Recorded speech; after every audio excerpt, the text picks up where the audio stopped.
The waitress watched the Mafia boss's daughter collapse at dinner, poison coursing through her veins. Everyone panicked, except one man who stayed too calm.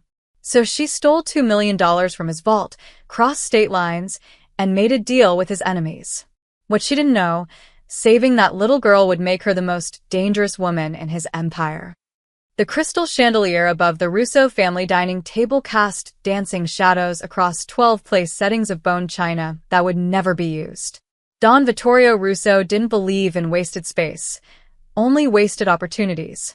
Tonight, like most nights, only 3 plates held food, his own, his daughter's, and his consigliere's.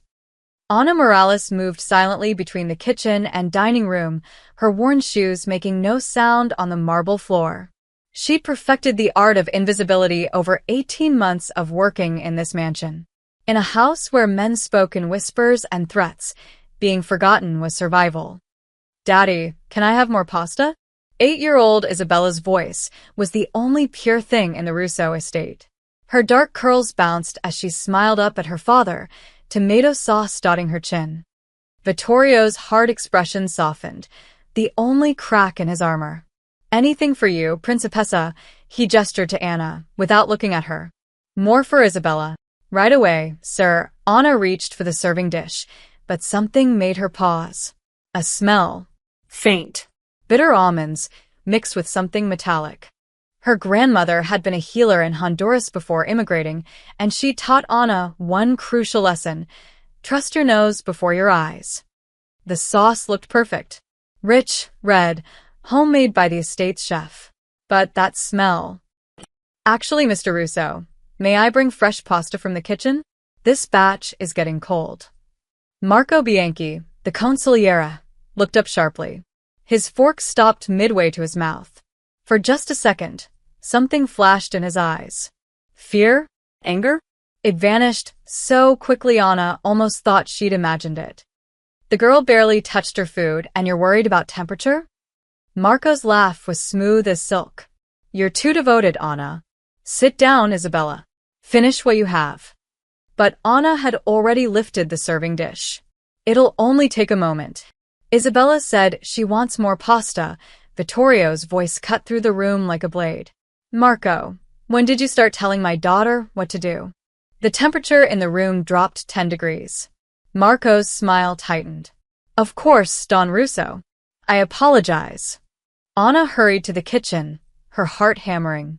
She dumped the remaining pasta into a container and hid it in the back of the industrial refrigerator. Something was wrong. She could feel it in her bones, the same way she'd felt danger in the streets of Tegucigalpa before her family fled north. When she returned with fresh pasta, Isabella was laughing at something her father said. The child's joy was infectious, and even Marco seemed to relax. Anna served the new portion, watching carefully as Isabella took her first bite. This is better," Isabella declared. "Anna always knows what I like." That's because Anna pays attention. Vittorio's eyes met hers for a brief moment. Unlike some people. The meal continued for another 20 minutes. Anna cleared the appetizer plates, refilled water glasses, and prepared dessert. Everything seemed normal. She was starting to think she'd overreacted about the smell. Then Isabella coughed. It started small, just a tickle in her throat. But within seconds, the cough became violent. The girl's face flushed red, then drained to a sickly white. "Bella?" Vittorio was on his feet instantly.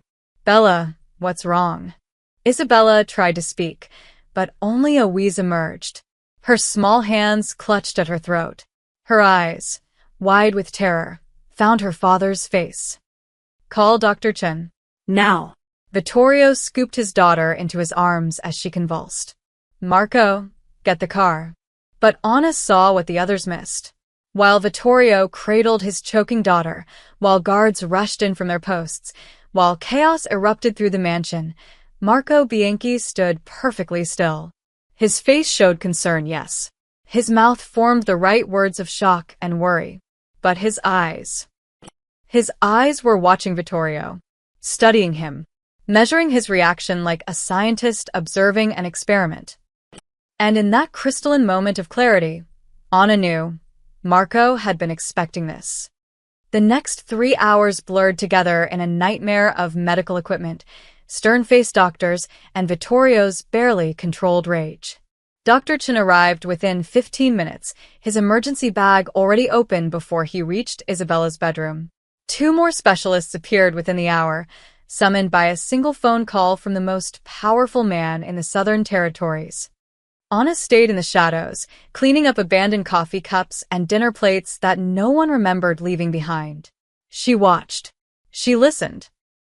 "It's definitely poisoning," Dr. Chen told Vittorio in the hallway, his voice low. "But I can't identify the toxin.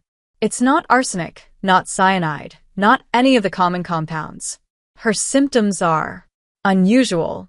Respiratory distress, cardiac arrhythmia, but also neural involvement. Whatever this is, it's sophisticated." "How long does she have?" Vittorio's voice was dead calm. Anna had learned that was when he was most dangerous. 48 hours. Maybe less. Without identifying the poison, I can't administer the right antidote. I'm keeping her stable, but Dr. Chen trailed off, the implication clear. Vittorio said nothing. He simply turned and walked back into his daughter's room, closing the door with a gentle click that somehow sounded more terrifying than a slam. Anna found Marco in the study, pouring himself a drink. "Terrible thing," he said, not turning around. "I've sent word to our contacts. If someone did this, we'll find them." "She ate from the same pasta as you," Anna said quietly. "The original serving." Marco's hand paused, the whiskey bottle hovering over his glass. "What are you implying?" "Nothing, sir. Just an observation." Anna moved to empty his ashtray, getting closer to his desk. "We all ate from the same kitchen. Strange that only she got sick." "Children are fragile," Marco poured his drink, his back still to her. "Could be anything. Allergy, virus, bad shrimp from lunch." But Anna's eyes were already scanning his desk. Papers everywhere, shipping manifests, account ledgers, letters in Italian.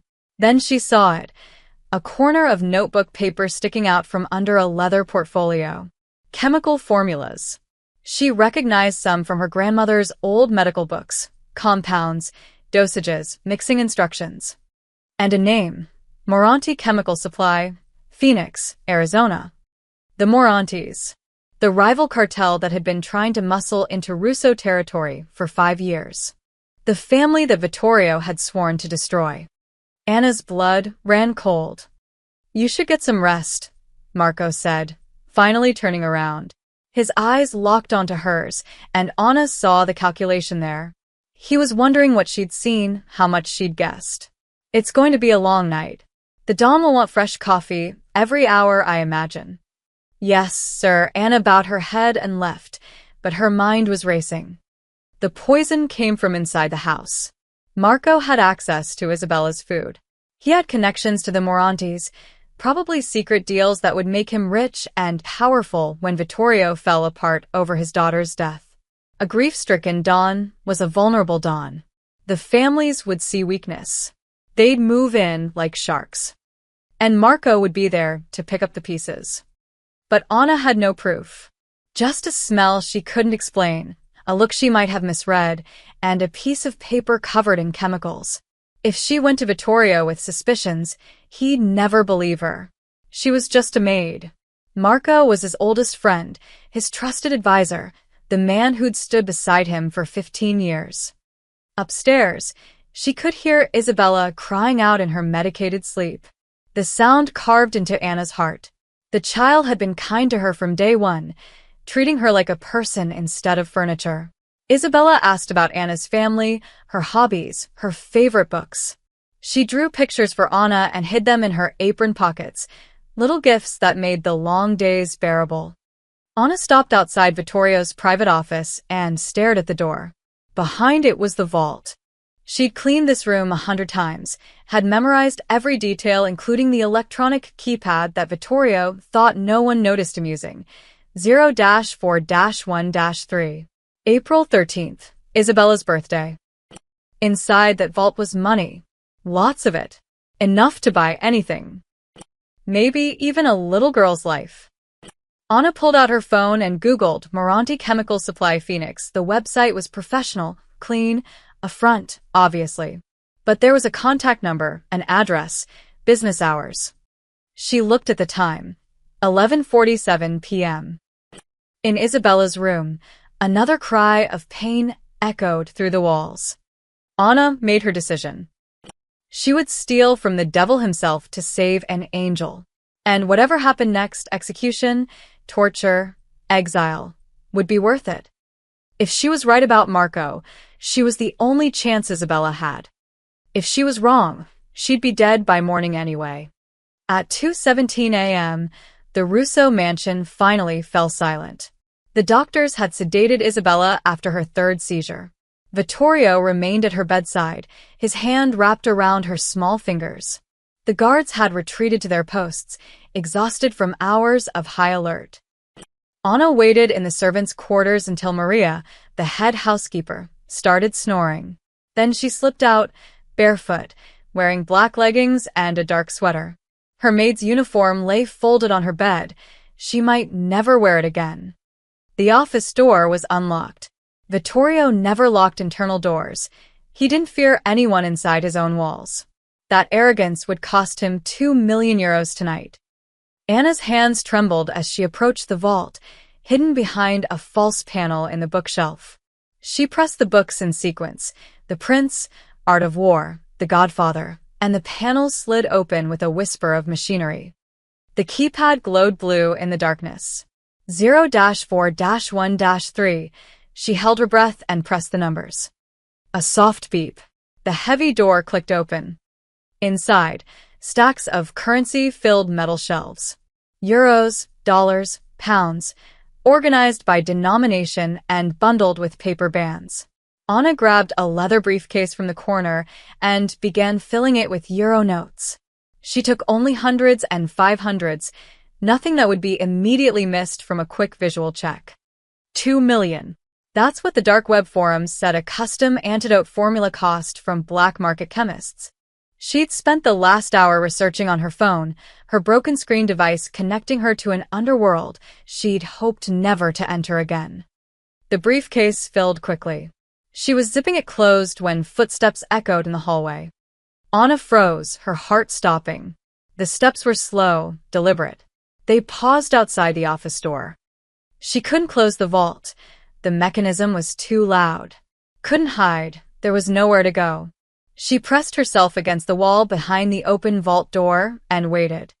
The footsteps moved on. A guard doing rounds, nothing more. Anna counted to 60. Then sealed the vault and reset the bookshelf. She grabbed the briefcase and slipped out through the servants' entrance, the same door she'd used every morning for 18 months. The night air hit her face like freedom and damnation mixed together.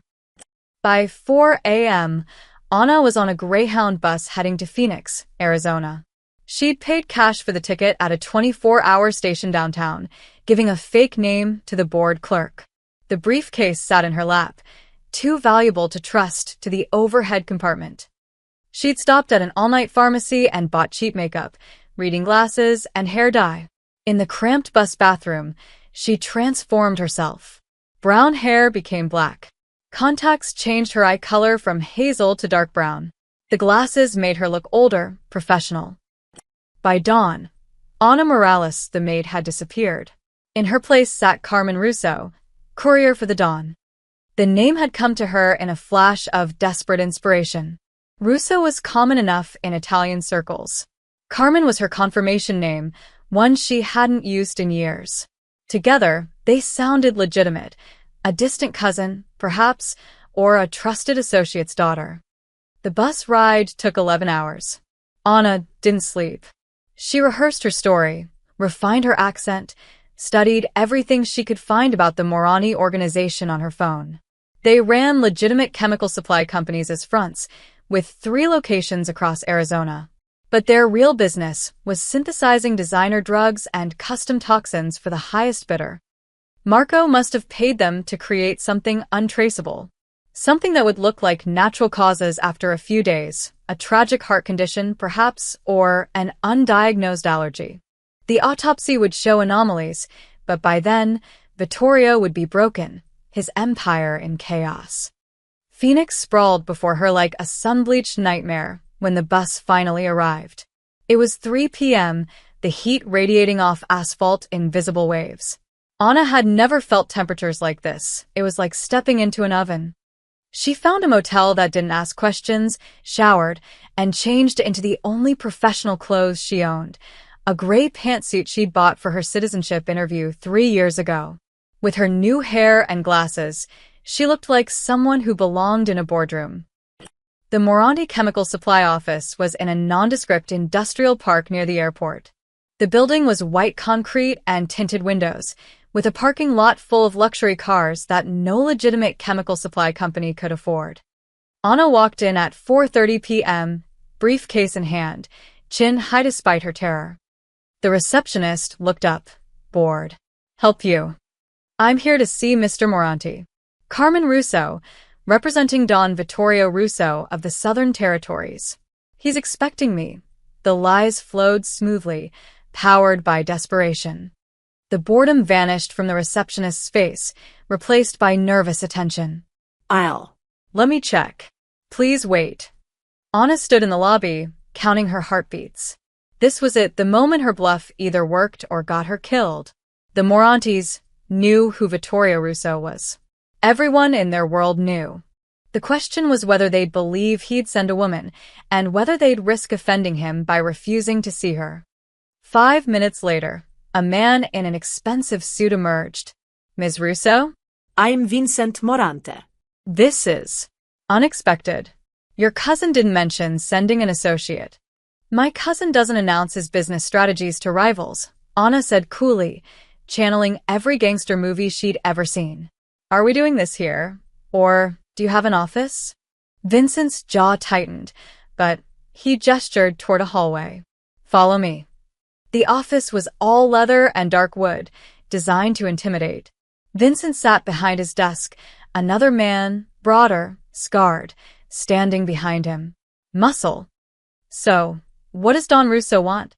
"We have an understanding with the Southern Territories. We don't do business there. He doesn't interfere with our operations here." Anna set the briefcase on the desk and opened it, turning it to face him. 2 million euros. "I need the formula for compound TX, 47. The one you supplied 3 days ago." She was guessing at the name, but Vincent's eyes widened. "Bingo. I don't know what you're." "Stop," Anna's voice cracked like a whip.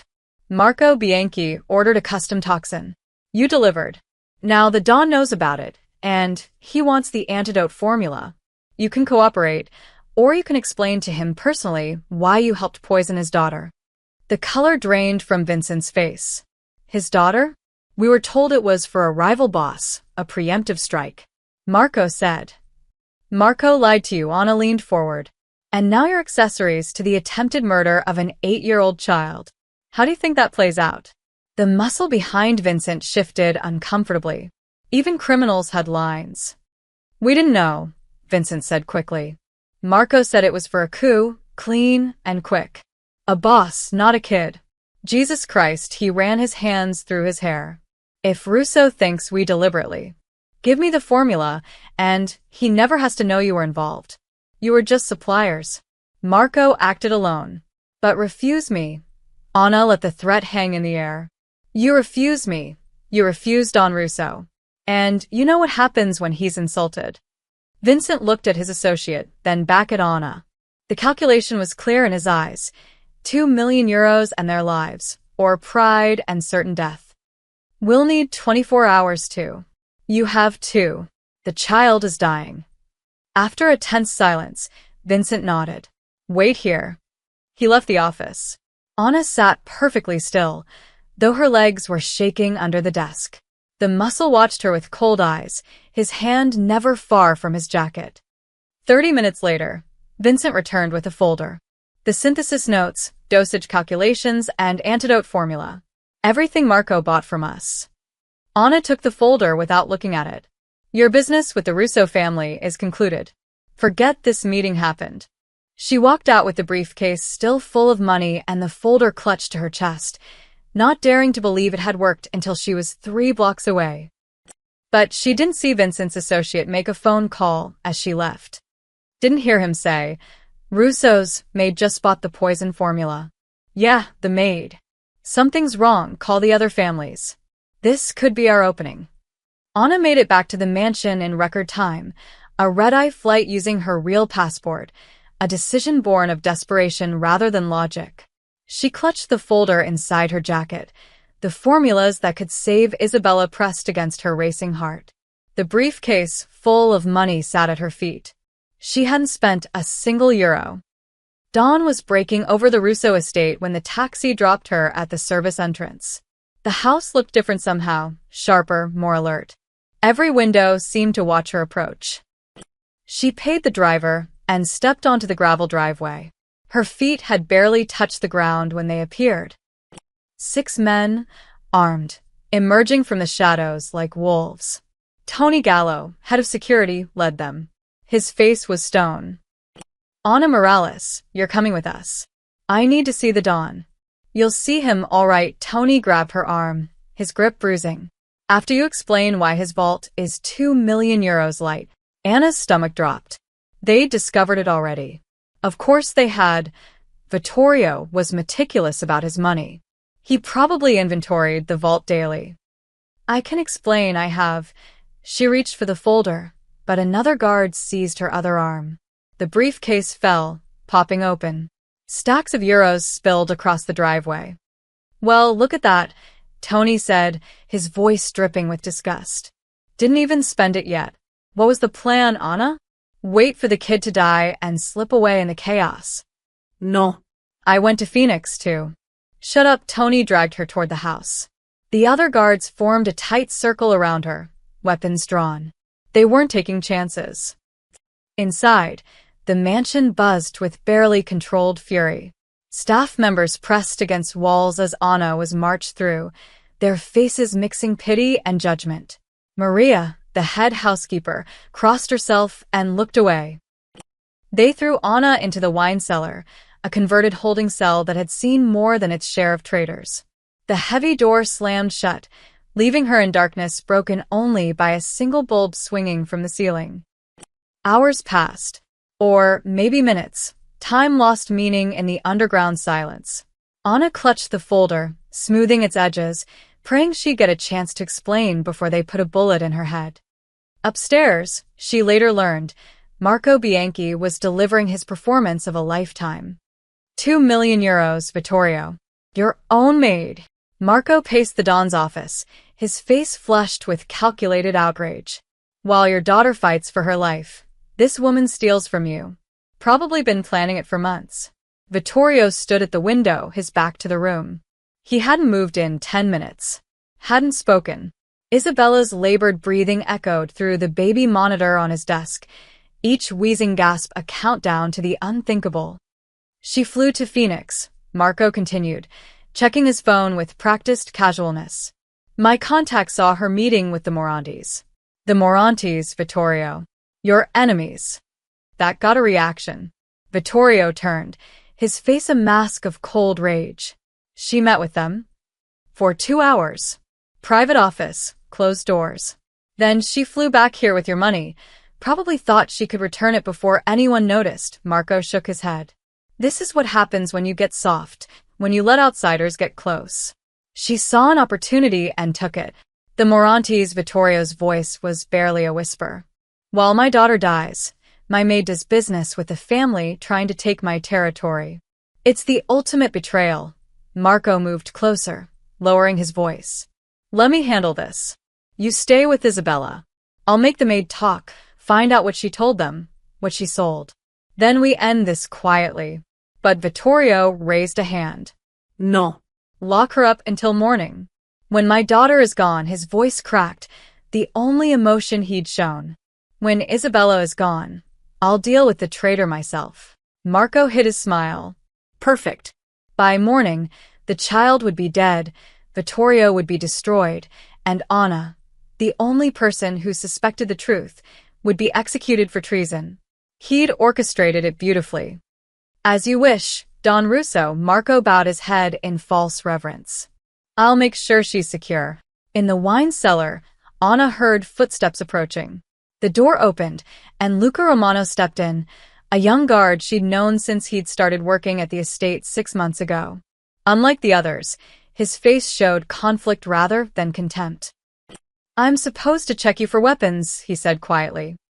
Luca, please, I need to see the Dawn. I have something that can save Isabella. You stole 2 million euros and met with his enemies. Luca's voice was anguished. How could you, Anna? We all trusted you. Isabella loved you. I went to Phoenix to buy this. Anna thrust the folder at him. It's the antidote formula. Isabella was poisoned, Luca. Someone in this house poisoned her, and I needed the formula to save her life. Luca stared at the folder, not taking it. That's insane. Who would? Marco Bianchi. The name hung in the air like a bomb. Luca stepped back, his hand moving instinctively to his weapon.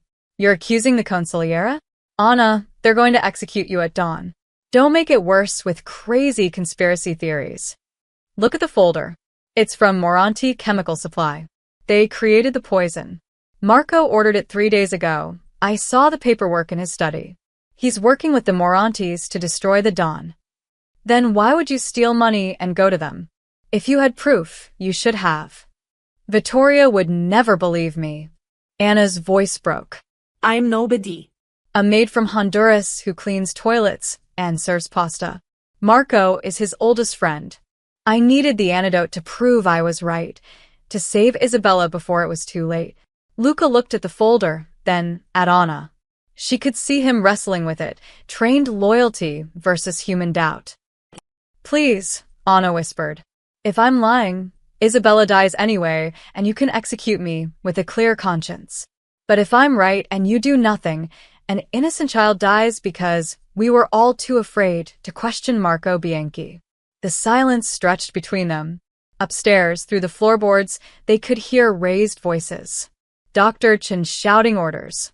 A machine beeping frantically. Luca snatched the folder from Anna's hands. I'll give it to Dr. Chen. If you're lying, if this makes things worse.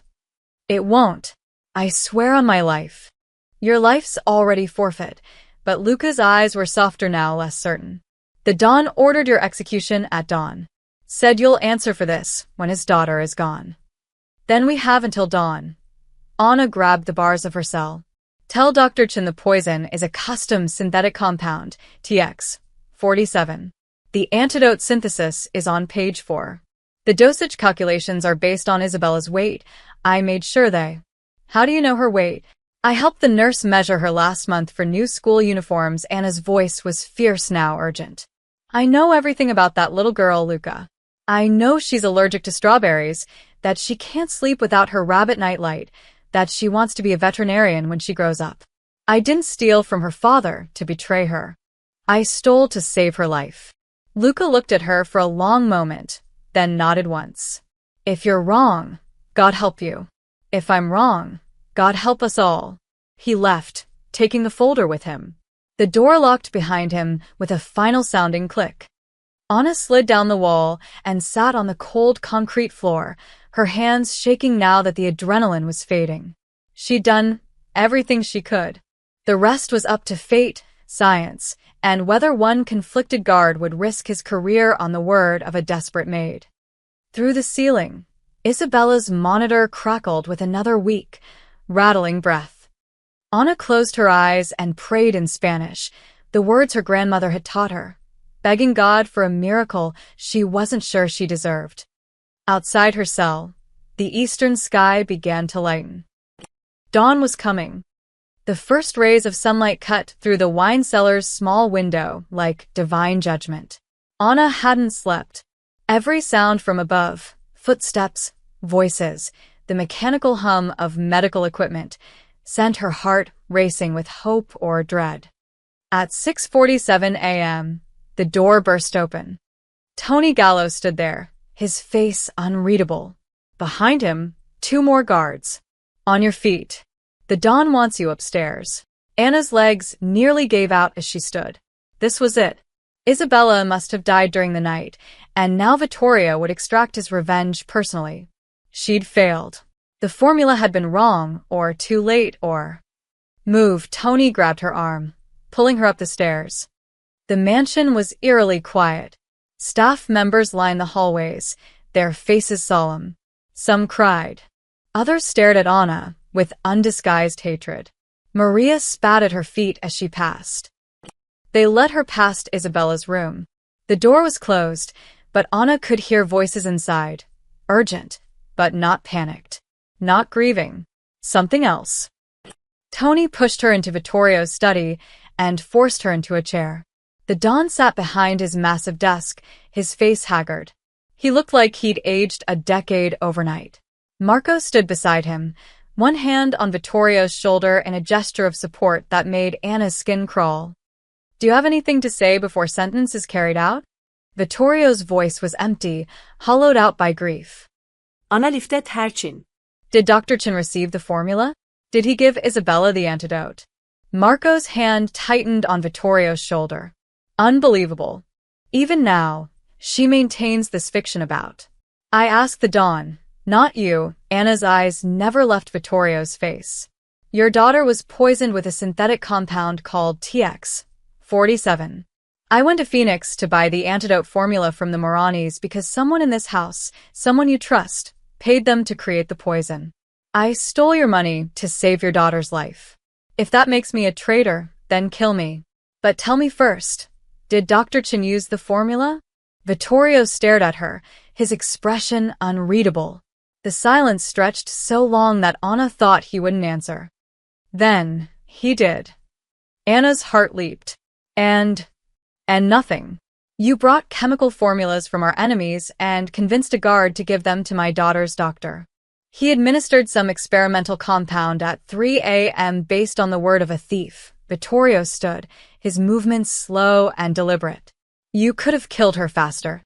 But I didn't. Anna's voice was steady now. Is she dead, Mr. Russo? Not yet. The words were bitter. Not yet.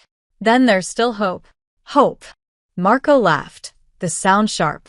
She's brain damaged from the seizures, Vittorio. Even if she survives, she'll never be the same. This woman's interference. A sound cut through the room, distant but clear. A child's cough. Not the violent, choking gasps of the night before. A normal cough, followed by a weak voice. Daddy? Vittorio's head snapped toward the door. His eyes went wide. Daddy, I'm Festi. The Don moved faster than Anna had ever seen him move. He sprinted from the study, Marco, and the guards close behind. Anna stayed in her chair, her hands gripping the armrests, afraid to believe what she'd just heard. Footsteps thundered overhead. Shouts, not of anguish, but of disbelief. Dr. Chen's voice, loud and professional. Her vitals are stabilizing. Heart rate normalizing. Respiratory function improving. Then, cutting through everything, Isabella's small voice. Why is everyone crying? I just want apple juice. Anna's vision blurred with tears. The little girl was alive, awake, asking for juice like it was any other morning. The antidote had worked. Minutes passed like hours. Anna sat alone in the study, listening to the chaos above transform into celebration. Nurses were crying. Staff members were hugging. Someone started praying loudly in Italian. When Vittorio finally returned, his face was transformed. The haunted look was gone, replaced by something Anna had never seen in him before. Pure, overwhelming relief. His eyes were red-rimmed, his cheeks wet with tears he hadn't bothered to hide. Behind him, Marco's face was ashen. She's awake, Vittorio's voice broke. She's asking for her rabbit. For breakfast. For he couldn't continue. He sank into his chair, covering his face with his hands. Don Russo, Anna's voice was soft. I kept my promise. Your daughter lives. Vittorio looked up at her, and for the first time, really saw her. Not a maid. Not a servant. A person who had risked everything when no one else could. Dr. Chun says the antidote was perfect. Precisely calibrated for her weight, her age, the specific toxin.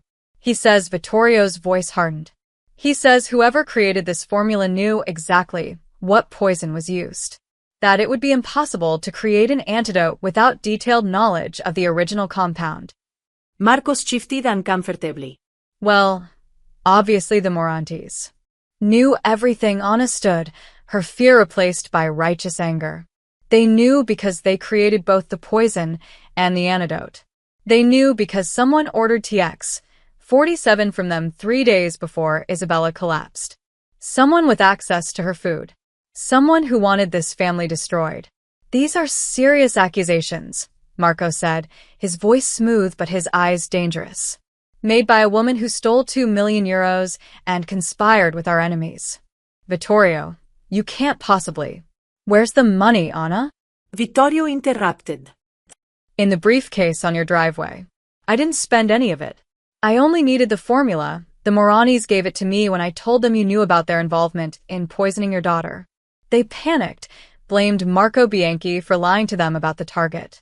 They thought it was a rival boss, not a child. The room went dead silent. What did you say? Vittorio's voice was dangerously quiet. They said Marco told them it was for a coup.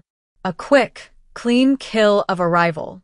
When I said it was Isabella, they gave me everything. They didn't want you coming after them for killing a little girl. Marco laughed, but it sounded hollow. This is absurd. I've been your friend for 15 years. This woman is a criminal who... Show me the briefcase, Vittorio said to Tony. The head of security left and returned minutes later with a battered case. He opened it on the desk. 2 million euros, exactly as Anna had packed it, minus a few bills that had scattered on the driveway. She brought it back, Tony said, his voice uncertain now. All of it. Because I never wanted the money. Anna's voice rang clear. I wanted Isabella to live. I needed the formula, and the only way to get it was to pretend I had your authority.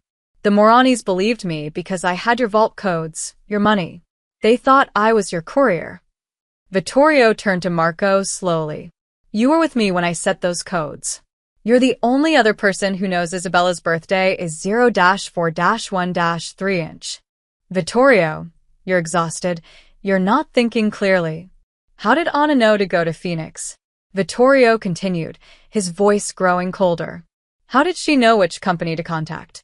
How did she know the designation TX-47? She probably. I saw the purchase order in your study. Anna's words fell like hammer blows. 3 nights ago, when Isabella first collapsed. You were too calm, Mr. Bianchi. While everyone panicked, you just watched.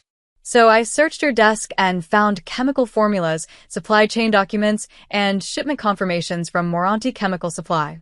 All signed with your name. Marco's composure finally cracked. You broke into my study? You violated my private.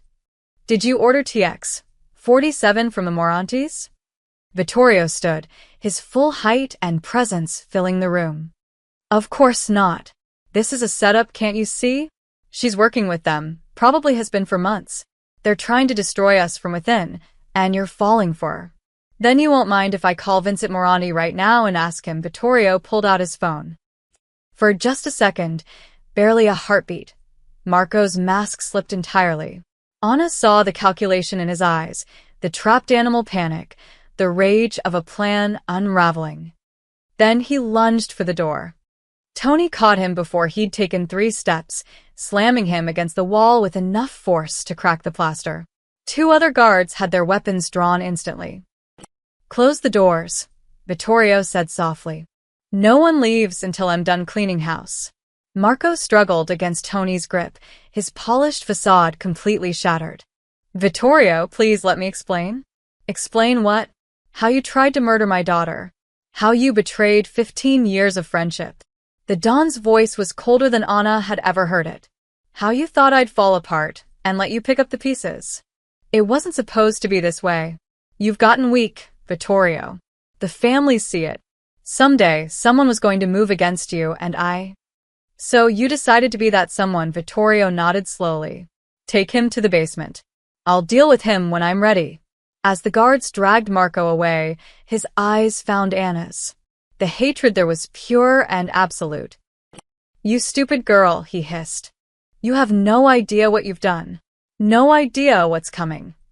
Then he was gone, his protests echoing down the hallway until a door slammed and cut them off. Anna stood alone with Vittorio in the study.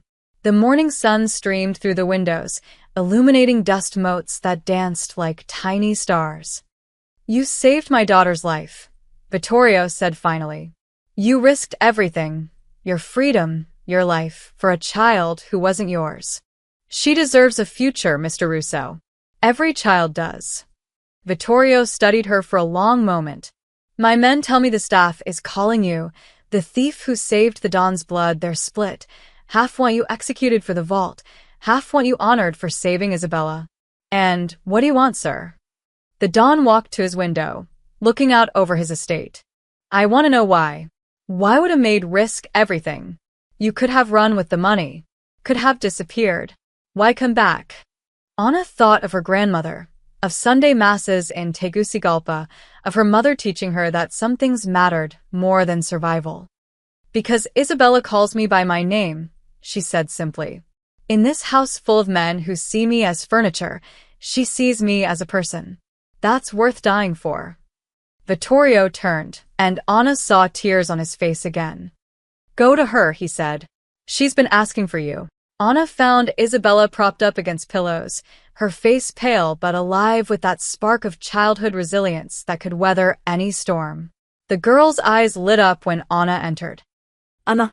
They said you went away. I had bad dreams. Isabella reached out her small hand. Anna took it gently, fighting back tears. I'm here now, Principessa. I'm not going anywhere. Good. Because nobody reads stories like you do, Isabella smiled, then yawned. I'm really tired, but Daddy says I'm going to be okay. He was crying. I've never seen Daddy cry. He was very worried about you. Were you worried too? Anna squeezed the girl's hand. More than you know. She stayed with Isabella until the child drifted back to sleep, her breathing steady and strong. Dr. Chin monitored vitals from a chair in the corner, occasionally checking his equipment with the relieved expression of a doctor who just witnessed the impossible. When Anna finally left the room, she found the mansion transformed. Staff members who'd spat at her that morning now nodded respectfully. Some even smiled. Word had spread. The maid had saved the Don's daughter. But Anna felt no triumph. Only exhaustion and the creeping certainty that Marco's words, "You have no idea what's coming," weren't an empty threat. She was right. That afternoon, Vittorio summoned her to his private dining room. She entered to find him sitting alone at the long table, a bottle of expensive wine open before him. He poured 2 glasses without asking. Sit. Anna sat, uncomfortable with the intimacy of the moment. Dons didn't drink with maids. I need to understand something, Vittorio said, pushing a glass toward her. How did you know the formula would work? You're not a doctor. Not a chemist. You risked everything on information from my enemies. My grandmother was a healer. She taught me about poisons, antidotes, how the body responds to toxins.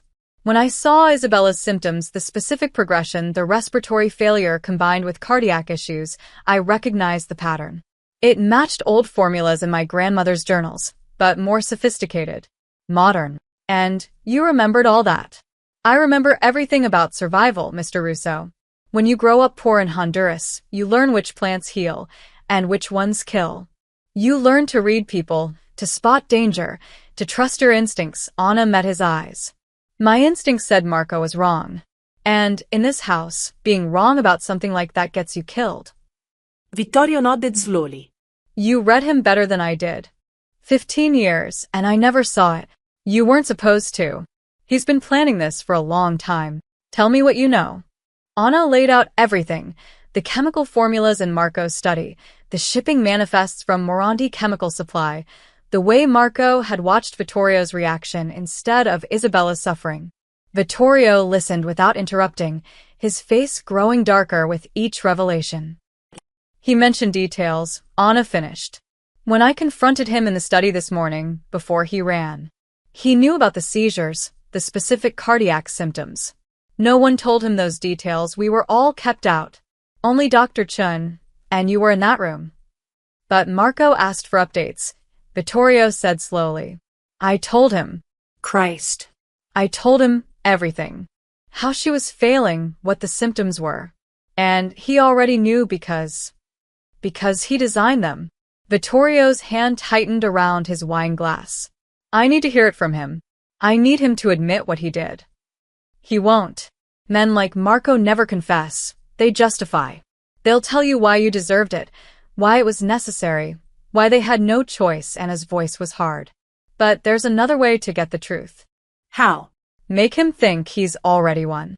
2 hours later, in the mansion's basement, Marco Bianchi sat chained to a chair in the soundproofed room where Vittorio conducted his darkest business. His expensive suit was torn, his face bruised from where he'd fought the guards. But his eyes still held defiance. Vittorio entered alone, pulling up a chair to sit across from his former friend. Vincent Moranti is dead, Vittorio said flatly. Shot in his office 30 minutes ago. Professional hit. The other families are already moving on Phoenix, dividing up his territory. It was a lie, but Marco didn't know that. Good, Marco said. He was sloppy. Should have killed the girl when he had the chance. There it was. The first crack in the facade. What do you mean? Vittorio kept his voice neutral. Marco laughed bitterly. Come on, Vittorio. We both know how this ends. You're going to kill me. I might as well tell you how close I came. He leaned forward as far as his chains allowed. I paid the Moranis $50,000 for TX 47. Colorless, tasteless, mimics a dozen natural conditions. Isabella was supposed to die in her sleep within 48 hours. Tragic. Unexplainable. You would have been destroyed. Why? The single word carried the weight of 15 years. Because you're finished and you're too blind to see it. The old ways are dying. The Morantis, the Calabrese family, the Russians, they're all closing in. You think honor and loyalty matter anymore? They don't. It's about profit, about adapting. I tried to tell you, tried to modernize our operations, but you clung to your outdated code. Marco's voice grew venomous. So I made a choice. Better to be part of the new order than die with the old 1 inch. By murdering my daughter. By removing your weakness. Marco's composure shattered completely. She made you soft.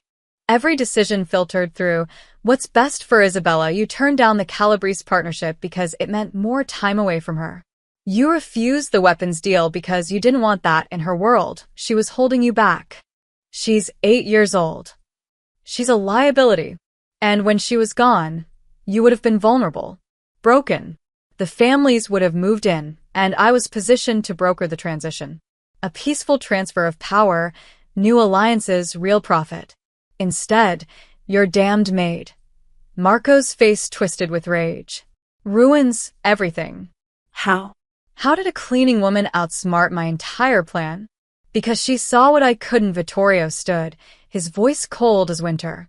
She saw the truth about you.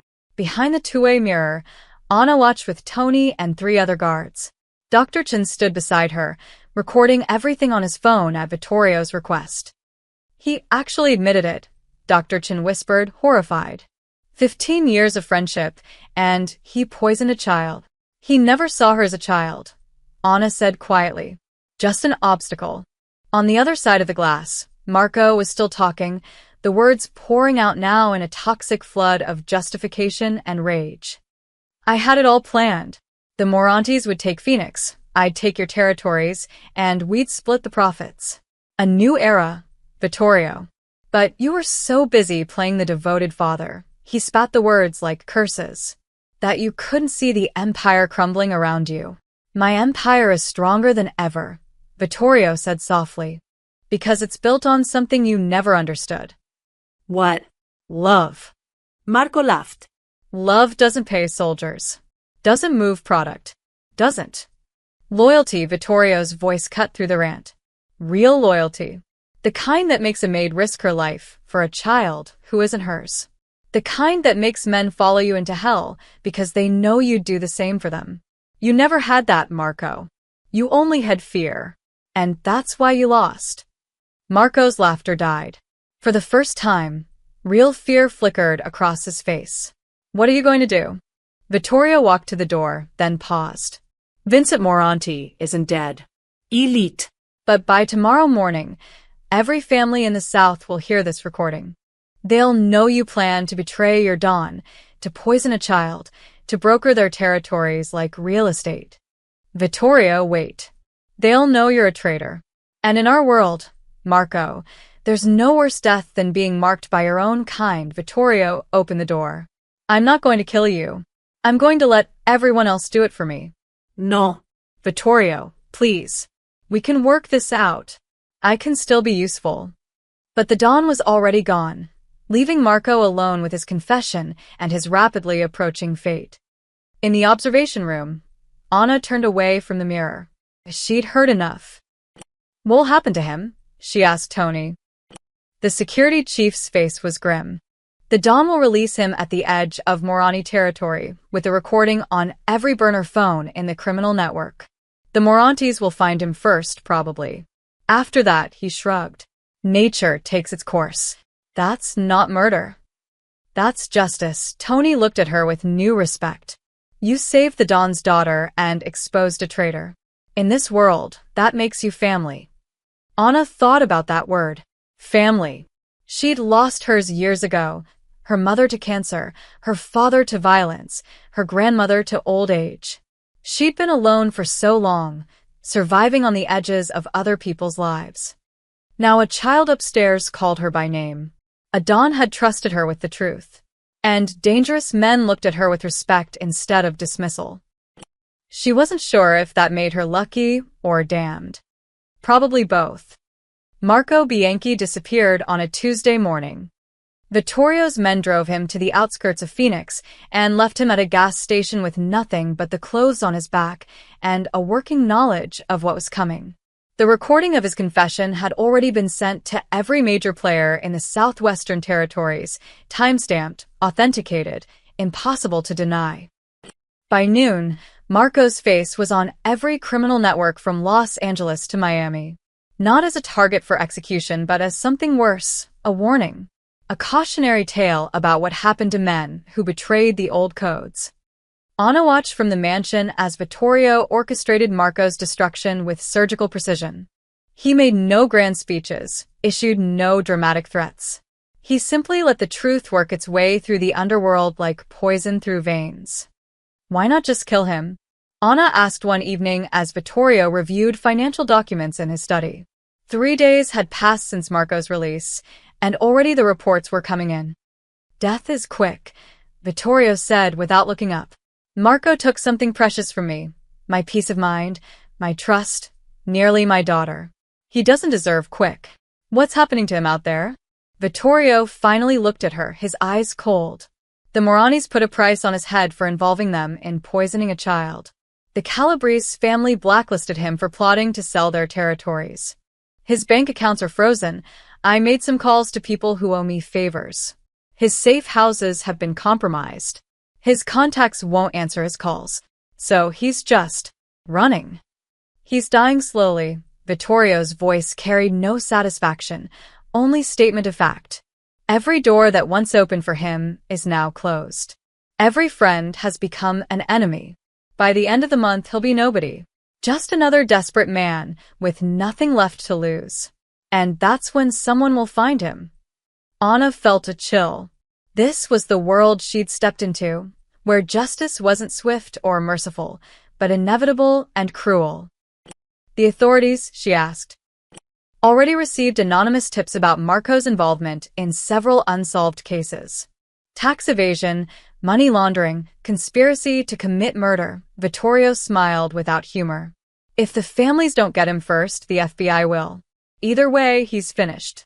Within a week, the pieces fell into place exactly as Vittorio predicted. Federal agents raided Marco's home, finding documents he'd been too arrogant to destroy, evidence of deals, bribes, and murders spanning a decade. His lawyer stopped returning calls. His mistress sold her story to a tabloid. His elderly mother, living in a nursing home he'd paid for, received notice that the payments had stopped. Marco tried to run to Mexico, but the cartels there had heard the recordings. They turn him away at the border with broken ribs and a warning. There's no place for child killers here. He tried to buy protection from the Russian mob in Las Vegas. They took his offer, his remaining cash, and left him beaten in an alley. Every avenue closed. Every bridge burned. He called yesterday, Tony told Anna one morning as she helped prepare Isabella's breakfast. Used to burn her phone, begging to speak to the Don. Said he had information to trade. What did Mr. Russo say? Hung up without a word. Tony poured coffee, his face thoughtful. You know what's strange? The Don isn't celebrating. Isn't even watching the reports anymore. He's just moved on. Anna understood. Vittorio hadn't destroyed Marco for revenge. He'd done it to send a message. Betray the Russo family, and you don't just die, you're erased. Your name becomes a cautionary tale. Your legacy becomes a warning. It was more effective than any execution. By the third week, Marco's name stopped appearing in the network chatter. People stopped speculating about where he'd gone or who would find him first. He simply ceased to matter. Then, on a humid morning in late summer, a jogger found a body in the desert outside Tucson. Male, mid-40s, dead from dehydration and exposure. No identification, no wallet, no phone. Just a man who'd wandered into the wasteland and never came out. The local authorities ran fingerprints. Marco Bianchi, wanted for questioning in multiple federal investigations. They called it an accident, a desperate man running from the law who made poor survival choices. The criminal world knew better. When the news reached the Russo estate, Vittorio was having breakfast with Isabella. The girl was fully recovered now, back to her energetic self, chattering about her upcoming return to school. Tony approached discreetly and whispered in the Don's ear. Vittorio nodded once, then returned his attention to his daughter. And you want to join the science club? Yes. We get to dissect frogs and everything. Isabella bounced in her seat. Anna says science is important. Right, Anna? Anna, standing nearby with a fresh pot of coffee, smiled. Very important, Principessa. Later, after Isabella left for her tutoring session, Vittorio called Anna into his study. Marco is dead, he said simply. Exposure. The desert claimed him. Anna felt nothing. No satisfaction, no remorse. Just a distant sense of completion. And the other families? Satisfied. They see that justice was served without bloodshed in their territories. No wars, no retaliation, just consequences. Vittorio poured 2 drinks, whiskey this time. I've been thinking about my empire, Anna. About what Marco said. Sir? He wasn't entirely wrong. The old ways are changing. The families that survive will be the ones that adapt. Vittorio handed her a glass. But adapt doesn't mean abandon everything. It means keeping what matters and cutting away the rot. What are you going to do? Restructure. The men who stood with Marco, who shared his vision of profit over honor, they're being reassigned. Demoted. Replaced with younger lieutenants who understand that loyalty isn't just a word. He sipped his drink. I'm also legitimizing more of the business. Real estate, construction, energy. Legal fronts that actually make legal money. That's smart. It's survival. Vittorio looked at her directly. I need people I can trust in key positions. People who've proven their loyalty beyond doubt. Tony will become my new consigliere. And I want you to manage Isabella's trust fund and education accounts. Anna nearly dropped her glass. Sir, I'm not qualified. You stole 2 million euros from my vault, traveled across state lines, negotiated with my enemies, and brought back exactly what you promised. That's more qualification than most of my accountants have. Vittorio's expression softened slightly. My daughter trusts you. After everything that's happened, that means something. I'm honored, but nothing. You'll be compensated appropriately. Your immigration status will be secured, green card, citizenship, whatever you need. You'll have an office here, access to the household accounts, and a salary that reflects your new position. He raised his glass. You saved my daughter's life, Anna. Let me save yours in return. Anna thought about it. A real job. Legal status. Security. Everything she'd dreamed of since crossing the border with nothing but hope and determination. "What about the staff?" she asked. "Some of them still think I'm a thief." "Then prove them wrong. Not with words, with actions. Show them that loyalty and courage matter more than where you come from or what you've done." Vittorio's voice hardened slightly. "And anyone who can't accept that can find employment elsewhere." That afternoon, Vittorio called a household meeting. Every staff member, every guard, every person who worked on the estate gathered in the main hall. 3 weeks ago, someone tried to destroy this family from within, Vittorio began, his voice carrying through the room. "A man I trusted more than anyone used that trust to poison my daughter. He would have succeeded, but for the courage of one person who saw what others missed." Eyes turned to Anna, standing near the back with Maria and the other household staff. Anna Morales risked everything to save Isabella. "She broke my rules, yes. Stole my money, yes. But she did it for the right reasons, and she came back to face the consequences." Vittorio's gaze swept the room. "From this day forward, she is not a maid. She is Isabella's caretaker and financial guardian. She is family. Anyone who has a problem with that can collect their final paycheck and leave." Silence. Then, slowly, Tony began to clap. Other guards joined in. Within moments, the entire room was applauding, some genuine, some obligatory, but all respectful. Maria approached Anna afterward, her eyes wet. "I'm sorry," the old housekeeper said. "I said terrible things. Called you a traitor. I should have known better." "You were protecting the family you serve," Anna replied gently. "I understand. Still, what you did. Not many would have that courage." Maria squeezed her hand. "Welcome to the real family, Mija." As the crowd dispersed, Anna stood in the grand hallway of the Russo mansion, no longer a servant in someone else's home, but something else entirely. She wasn't sure what yet, but for the first time in years, she felt like she belonged somewhere. Upstairs, Isabella's laughter echoed through the halls, bright and alive. And somewhere in the Arizona desert, the wind was already covering Marco Bianchi's grave with sand, erasing the last traces of a man who'd forgotten that some things, honor, loyalty, love, couldn't be bought or sold. Only earned. Or lost forever. The transformation of the Russo Empire began quietly, in the small hours when Vittorio couldn't sleep. He'd stand at Isabella's doorway, watching her chest rise and fall with the steady rhythm of life, and think about how close he'd come to losing it all. Not his money, not his territory, but the one thing that actually mattered. "You're doing it again," Anna said softly one night, finding him there at 2 a.m. Vittorio didn't startle. He'd grown used to her presence, the way she moved through the house like a guardian spirit. Doing what? Counting her breaths. Making sure she's real. He smiled faintly. "Is it that obvious? To someone who did the same thing for 3 weeks straight?" "Yes." Anna stood beside him, both of them watching the sleeping child. "She's okay, Mr. Russo. She's going to stay okay. Because of you. Because she's strong. Like her father." Vittorio turned to look at her, really look at her. Not the maid he'd barely noticed for 18 months, but the woman who'd risked everything, without hesitation. "I built an empire on fear," he said quietly. "I taught men to obey through threats, through violence, through the certainty that crossing me meant death.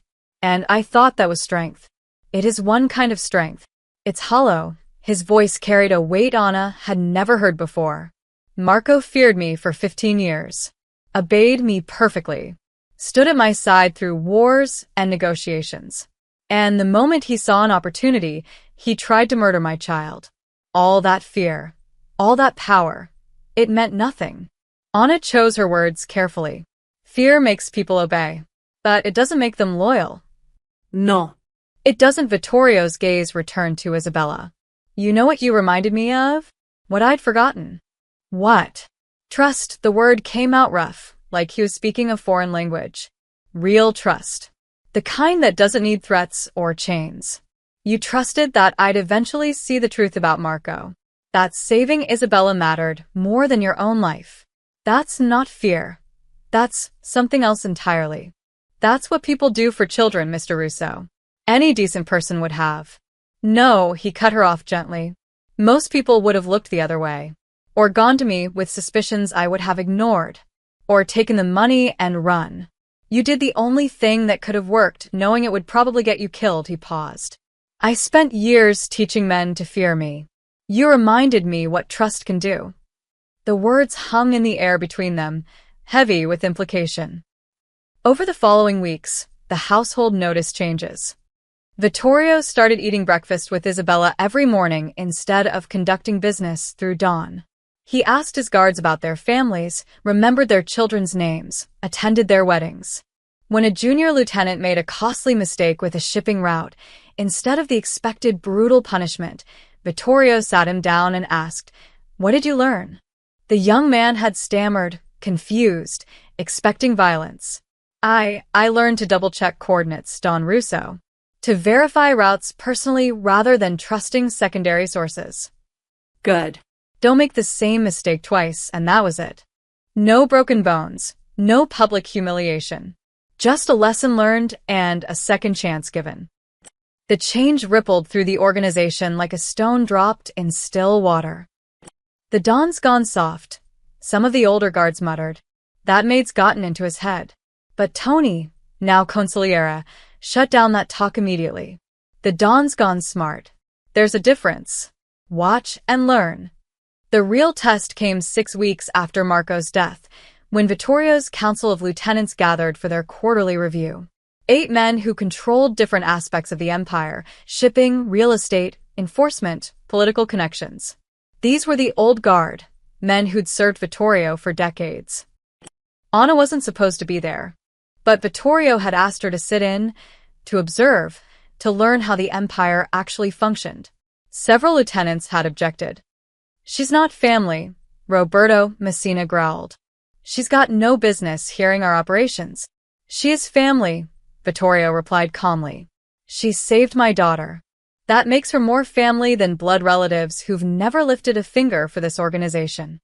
She's a maid from Central America, another lieutenant said carefully. With all respect, Don Russo, she doesn't understand our world. She understood it well enough to expose a traitor when none of you did. Vittorio's voice carried an edge now.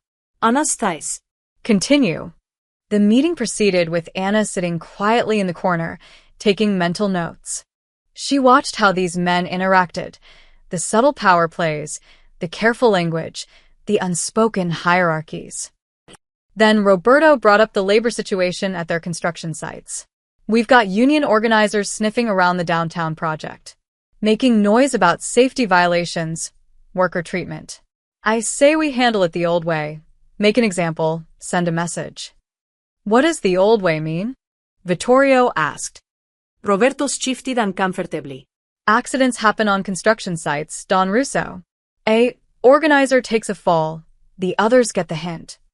Silence fell over the room. The old Vittorio would have nodded, would have authorized the violence without a second thought. Fear kept workers in line, kept unions scared, kept profits high. But Anna saw something different in his eyes now. No, Vittorio said simply. Roberto blinked. Sir? I said no. We don't kill union organizers. We negotiate. Vittorio leaned back in his chair. What are their actual demands? Better safety equipment, health insurance, wage increases. The usual socialist nonsense. How much would it cost to meet their demands? Roberto sputtered. Don Russo, we can't just give in to. How much? Maybe. $500,000 annually across all sites. But it sets a precedent. Other workers will expect. Good. Let them expect it. Budget the changes and implement them within 60 days. Vittorio's voice was steel. I want our construction sites to become models of worker safety. Best equipment, best practices, competitive wages. That's not how we do business. Roberto's face flushed red. It's how we do business now. Vittorio stood, forcing everyone else to rise. My daughter asked me yesterday what I do for work, and I realized I couldn't give her an honest answer. I couldn't tell her that daddy hurts people for money, that daddy kills union organizers for profit. So things are changing. With respect, another lieutenant said carefully, the other families will see this as weakness. They'll think. Let them think what they want. Vittorio's gaze swept the room. Marco thought I was weak because I loved my daughter. Where is he now? Dead in the desert. Meanwhile, I'm here, stronger than ever, with loyal people around me who stay because they choose to, not because they fear a bullet. Anna watched the lieutenants' faces. Some showed understanding, even relief. Others, like Roberto, showed barely concealed contempt. She filed those reactions away for future reference. After the meeting, Roberto cornered Vittorio in the hallway. This is a mistake. The men respect strength, not kindness. You're letting that woman poison your judgment. Anna saved my daughter when my most trusted advisor tried to kill her. Vittorio replied coldly. So, yes, her judgment influences mine. Because hers was right, and Marco's, my friend of 15 years, was murderous treachery. The families will move against you. Let them try. Vittorio stepped closer, and suddenly the old Don was back. Dangerous, lethal, absolute. I've ruled these territories for 20 years through strength. Now I'm adding wisdom to that strength. The families that adapt will prosper. Those that don't will be replaced. Tell me, Roberto, which one will you be? Roberto paled and stepped back. I serve at your pleasure, Don Russo. Good. Then serve. Or leave. Those are your options. That night, Anna found Vittorio in his study, staring at financial reports. Some of them hate the changes, she said. I know. Roberto especially. He looked at you like he was measuring you. Vittorio glanced up, and Anna saw the calculation in his eyes. Roberto has been skimming from the construction accounts for 3 years. I've known for 2. I was waiting to see if he'd confess or if his greed would escalate. And today's outburst tells me he's escalating. He'll see my reforms as weakness and make a move, probably within the month. Maybe he'll try to rally other lieutenants. Maybe he'll reach out to the Calabrese family. Vittorio smiled without humor. Either way, he'll reveal himself completely. And then I'll remove him. Anna felt a chill. You're setting a trap. I'm letting men choose their own fates. Those who adapt, who understand that strength and honor aren't mutually exclusive, will thrive. Those who cling to the old ways, Marco's ways, will fall. He closed the financial report. My daughter is 8 years old. In 10 years, she'll be an adult. I want her to inherit an empire she can be proud of, not just afraid of. That's a good goal, Mr. Russo. Call me Vittorio. You've earned that much. He poured 2 glasses of wine. Tell me something, Anna. When you stole from my vault, what did you think would happen? Honestly, I thought you'd execute me. I made peace with that. And you did it anyway. Isabella deserved to live. That was more important than my life. Vittorio studied her for a long moment. That kind of loyalty, genuine, selfless loyalty, is rarer than diamonds. It's what I need around me now. Not fear. Not obligation. But people who choose to stay because they believe in something worth protecting. Is that what you're building? Something worth protecting? I'm trying. He raised his glass. For her. For the future. For whatever redemption a man like me can claim. They drank in comfortable silence. 2 people from completely different worlds, united by a single truth. Some things mattered more than survival. Honor. Trust. Love. The things Marco had forgotten. The things that would either save the Russo Empire or destroy it. Time would tell which. Roberto Messina made his move 3 weeks later, exactly as Vittorio predicted. It started with whispered conversations in parking lots, encrypted messages on burner phones, and carefully orchestrated meetings at restaurants far from Russo territory. Anna heard about it from Maria, who heard it from her nephew who worked security at one of the shipping warehouses.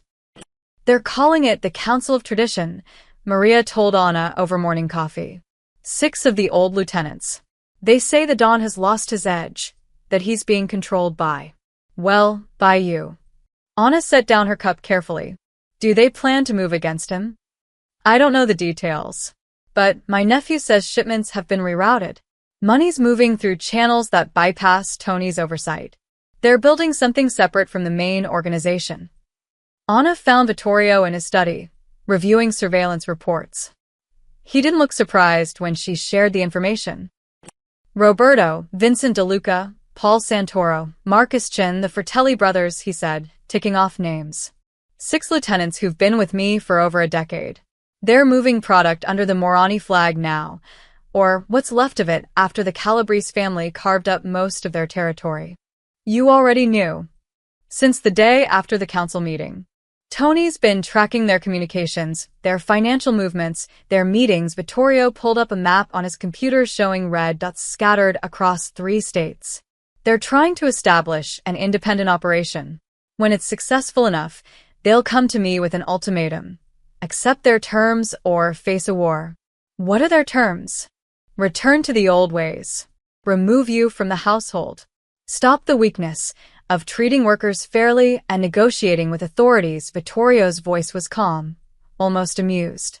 Essentially, they want me to become the man I was before Isabella nearly died.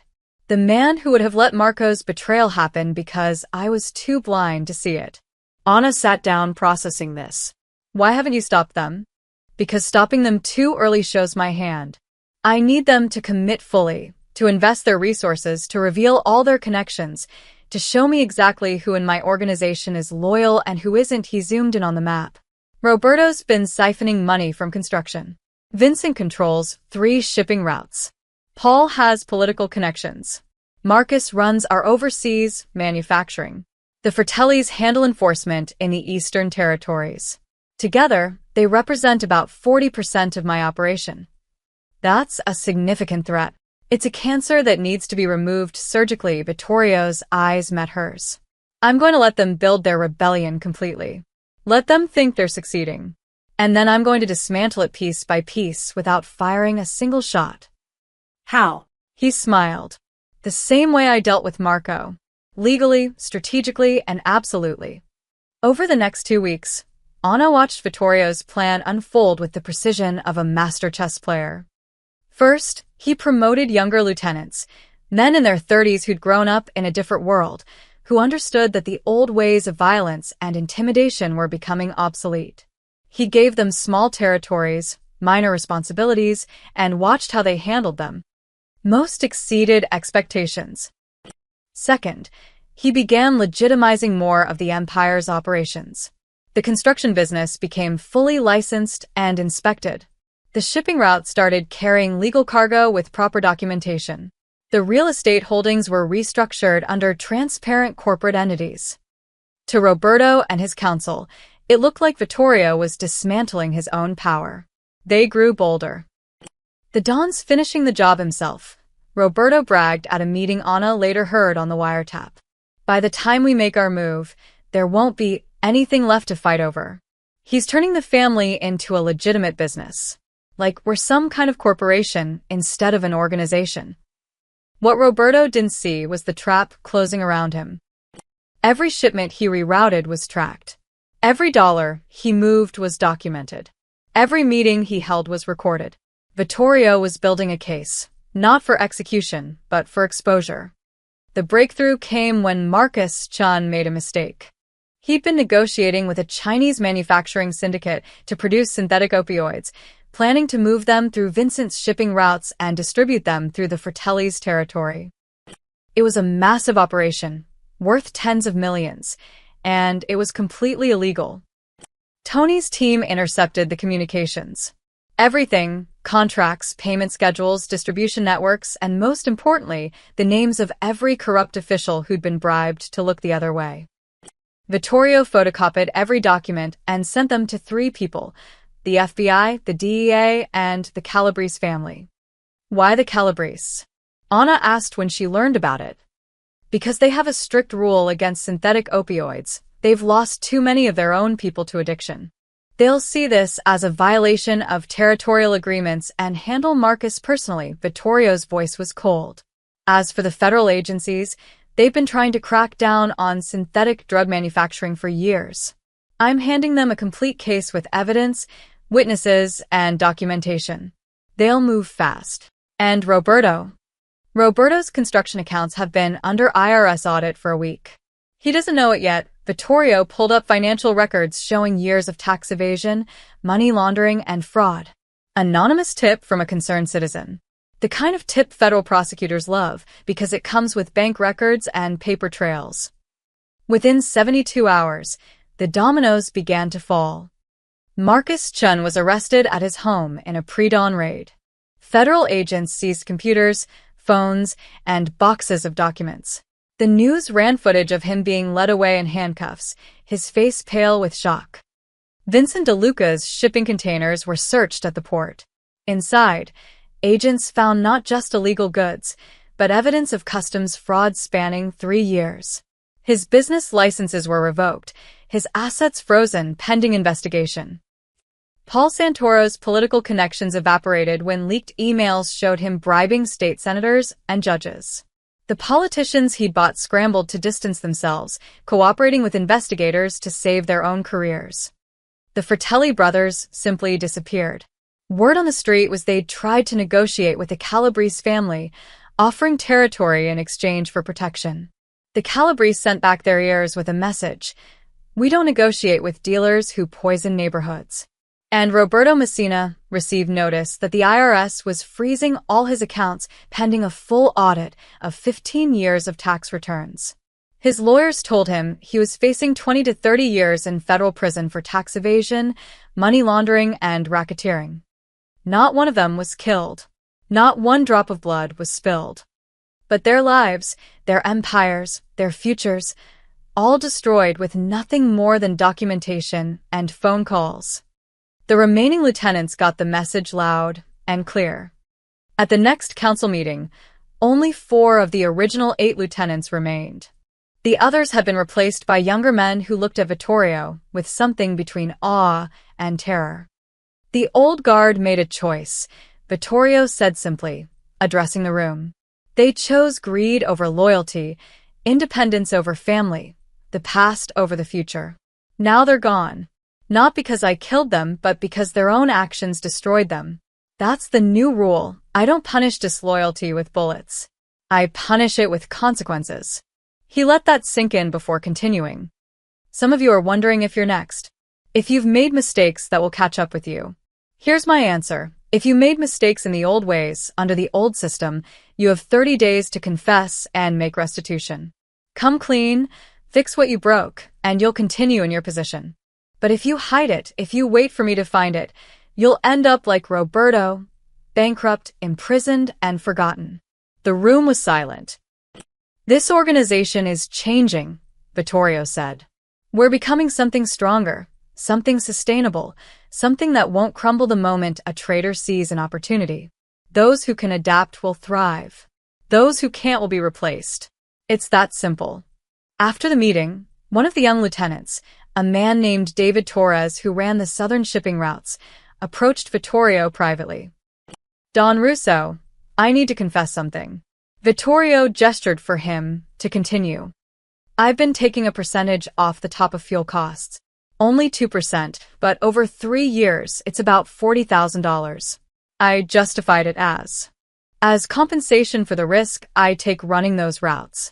But after seeing what happened to the others, David's voice shook. I don't want to end up like them. I'll pay it back, every cent, whatever you want me to do. Vittorio studied him for a long moment. You ran those routes safely, for 3 years. Never lost a shipment, never had a customs problem, built good relationships with the dock workers. Yes. Yes, sir. And you're confessing without being caught, without being investigated, because you want to do right by the organization. Yes, sir. Pay back the $40,000 over the next year. Consider it a loan you're repaying.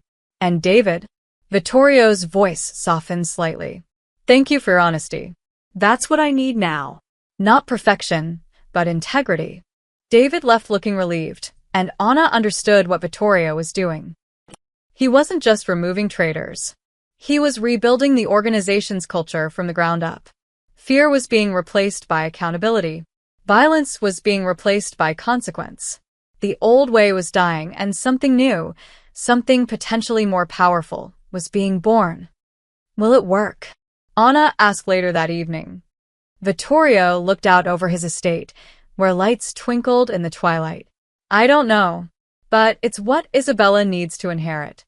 Not a criminal empire built on terror, but a legitimate organization built on respect. If it works, she'll have choices I never did. And if it doesn't, he shrugged. At least I tried to give her something better. In the distance, they could hear Isabella laughing as she played in the courtyard. The sound of innocence, protected by a father trying to redeem his past one decision at a time.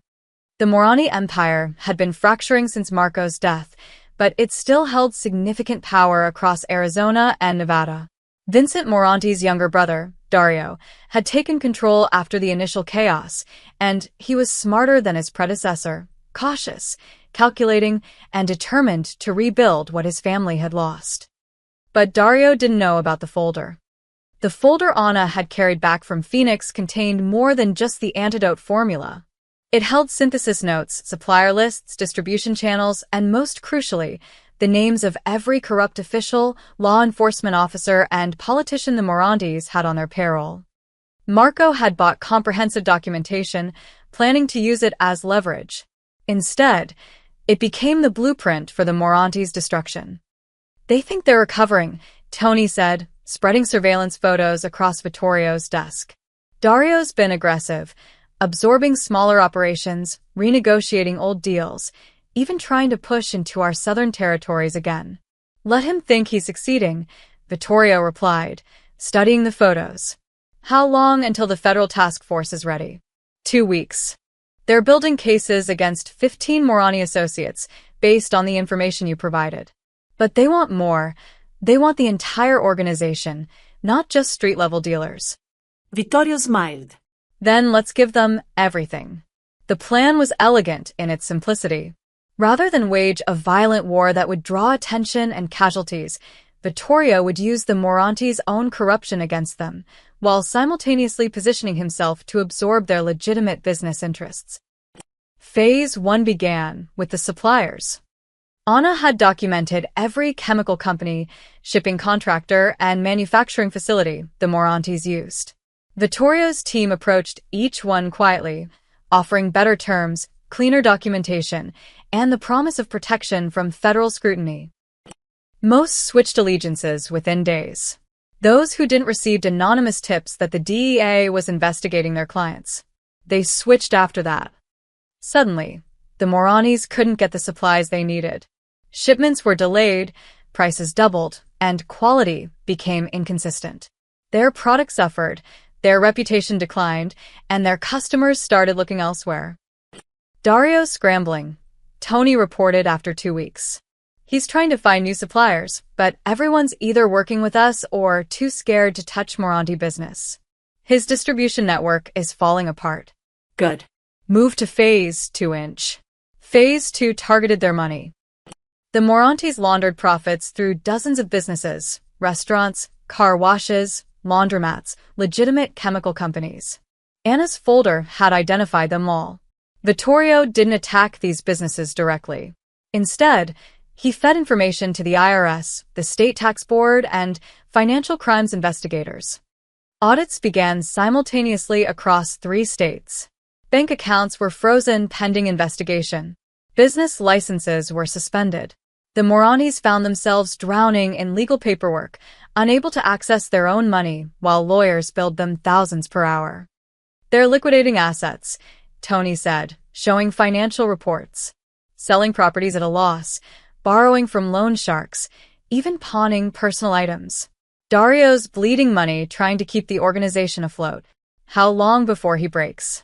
Another month, maybe less. But there's a complication. Tony pulled up a new photo. Dario Moranti meeting with 2 men in expensive suits.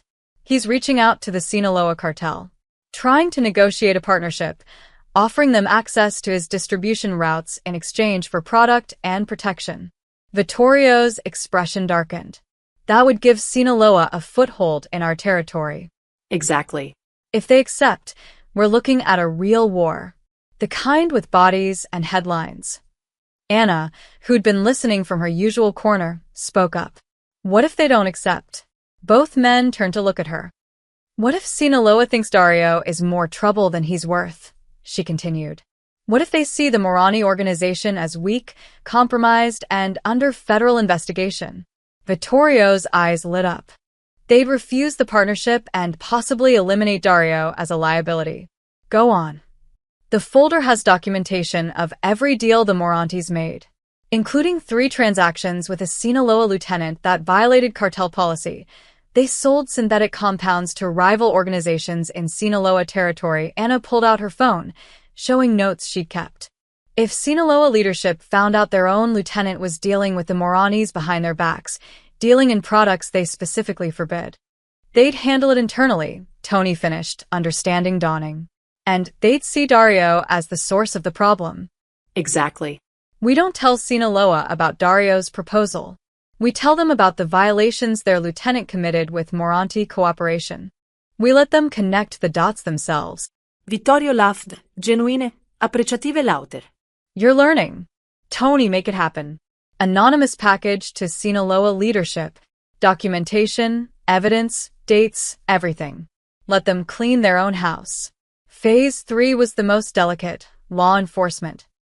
The federal task force had been building cases against the Moranis for months, but they lacked the final pieces, the connections between street-level dealers and family leadership, the proof that Dario personally ordered illegal activities. Vittorio provided those pieces through a cutout, a lawyer with connections to the U.S. Attorney's Office who discovered evidence during an estate settlement. Phone records, financial transfers, shipping manifests, all pointing directly to Dario Morani. The indictments will be ready in 3 weeks, Tony reported. Racketeering, drug trafficking, money laundering, murder conspiracy. They're charging 43 people, including Dario and most of his inner circle. 3 weeks is too long. Dario might run. They're watching him. The moment he tries to leave the country, they'll move early. But Dario never got the chance. 2 days later, the Sinaloa cartel's response arrived in the form of a news report. 3 bodies found in burned-out warehouse in Phoenix. Sources identify victims as known associates of the Moranti criminal organization. Investigation ongoing. One of the bodies was the Sinaloa lieutenant who'd made unauthorized deals. Another was Dario Moranti's cousin and chief enforcer. The third was a message. A low-level Morani dealer left alive long enough to spread word that Sinaloa was done with the Morani family. Dario went into hiding immediately, but it didn't matter. The infrastructure was already gone. When federal agents finally raided Morani properties 3 weeks later, they found abandoned offices, empty warehouses, and burned documents. The few associates they arrested flipped immediately, offering testimony in exchange for reduced sentences. The Moranti Empire, which had controlled criminal operations across 2 states for 15 years, collapsed in less than 2 months. It's over, Tony said, watching news coverage of the raids. The Morantis are finished. Dario's probably in Mexico or dead in a ditch somewhere. Either way, their territory is open. Not open, Vittorio corrected. Administered. We're not absorbing their criminal operations. We're legitimizing their business interests. The chemical supply companies, the shipping routes, the real estate holdings. All purchased through proper legal channels at bankruptcy auction prices. Anna reviewed the acquisition documents, impressed despite herself. Vittorio was buying legitimate businesses that the Moranis had used as fronts, stripping away the criminal elements and integrating them into his increasingly legal empire. The other families will notice, Tony warned. They'll see that you destroyed a rival without firing a shot and absorbed their assets legally. Some will admire it. Others will fear it. Good. Fear and admiration are useful tools when applied correctly. Vittorio signed the final purchase agreement. The Moranis fell because they refused to evolve. They clung to violence and intimidation while the world changed around them. We're not making that mistake. Over the following weeks, news of the Moranti collapse spread through the criminal underworld like wildfire. The story took on mythical proportions. How Don Vittorio Russo had destroyed a rival empire without violence, using only information, strategy, and patience.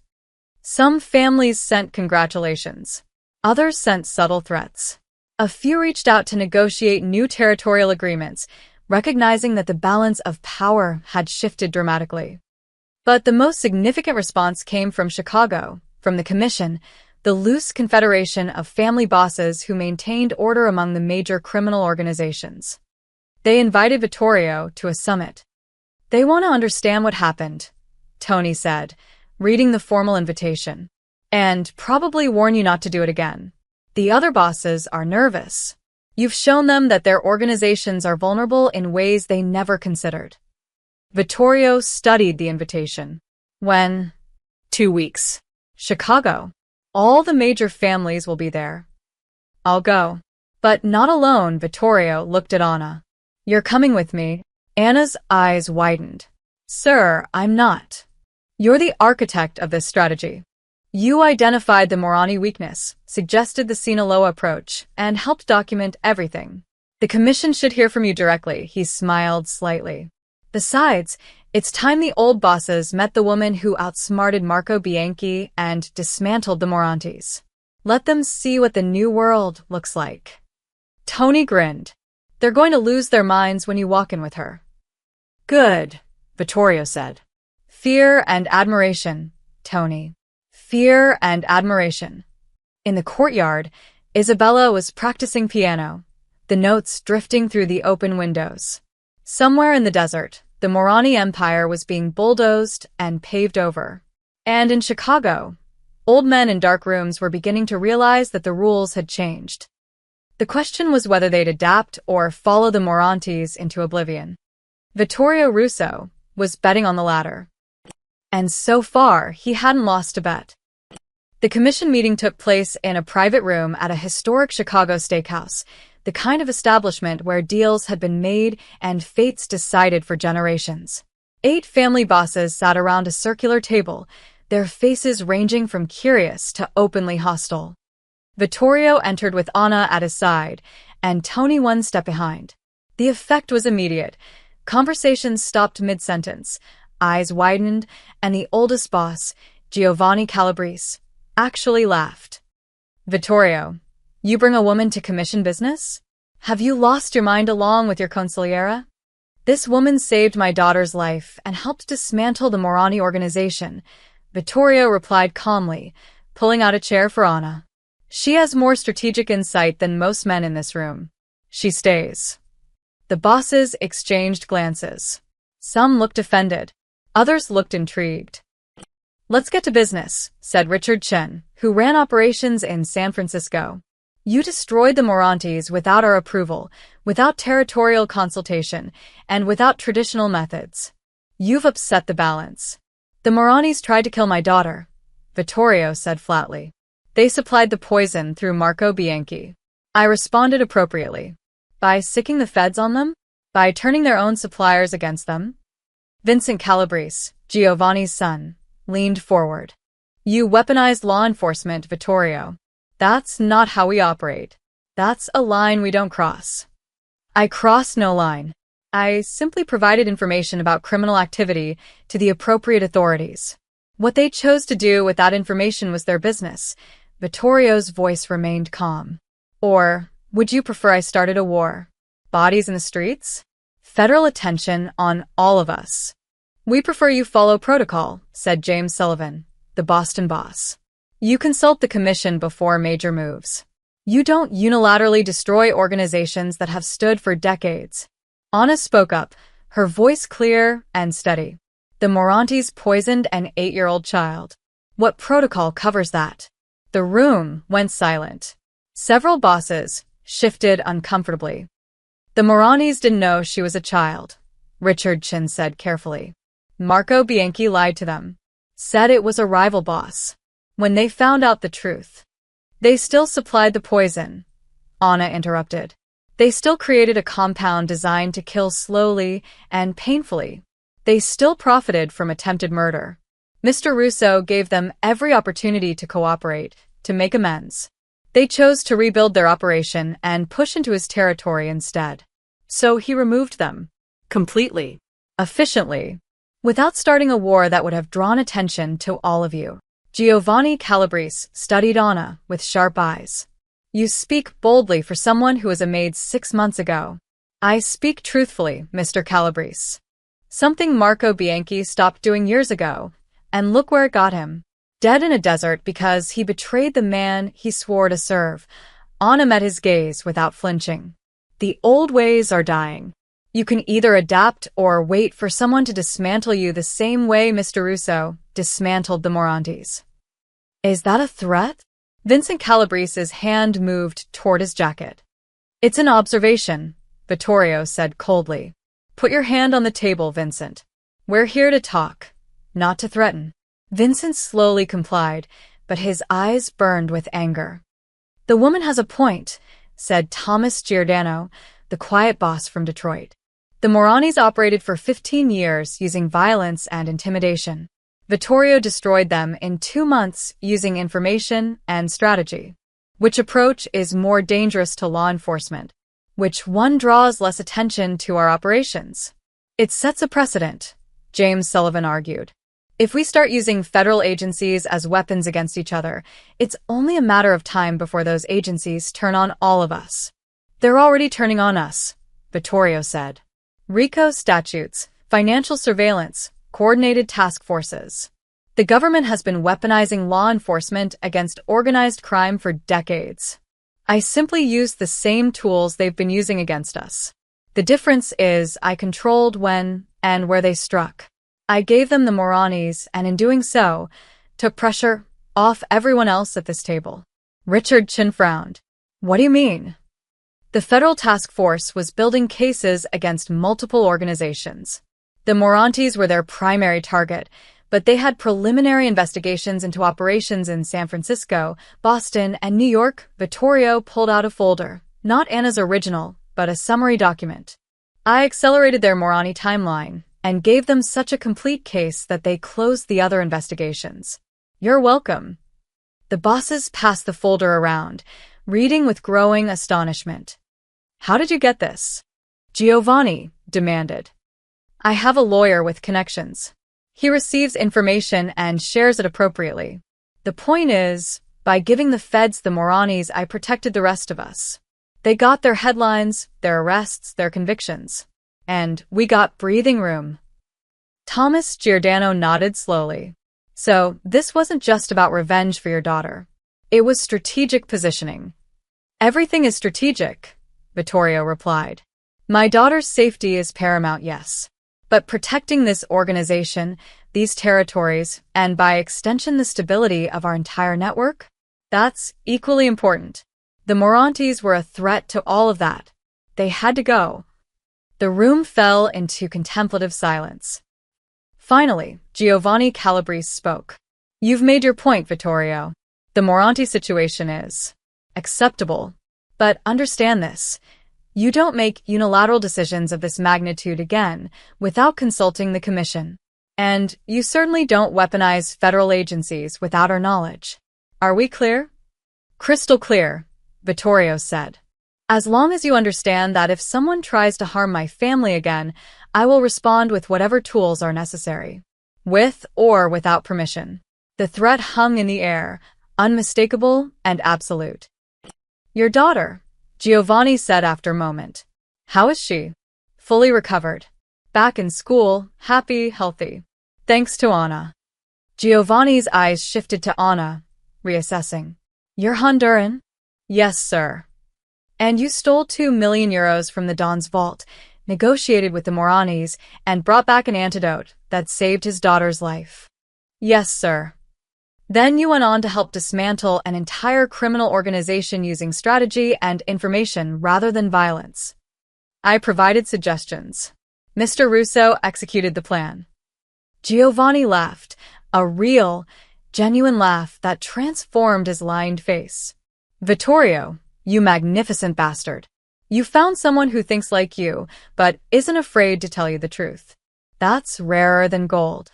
I know, Vittorio said simply. The families will talk, Vincent warned.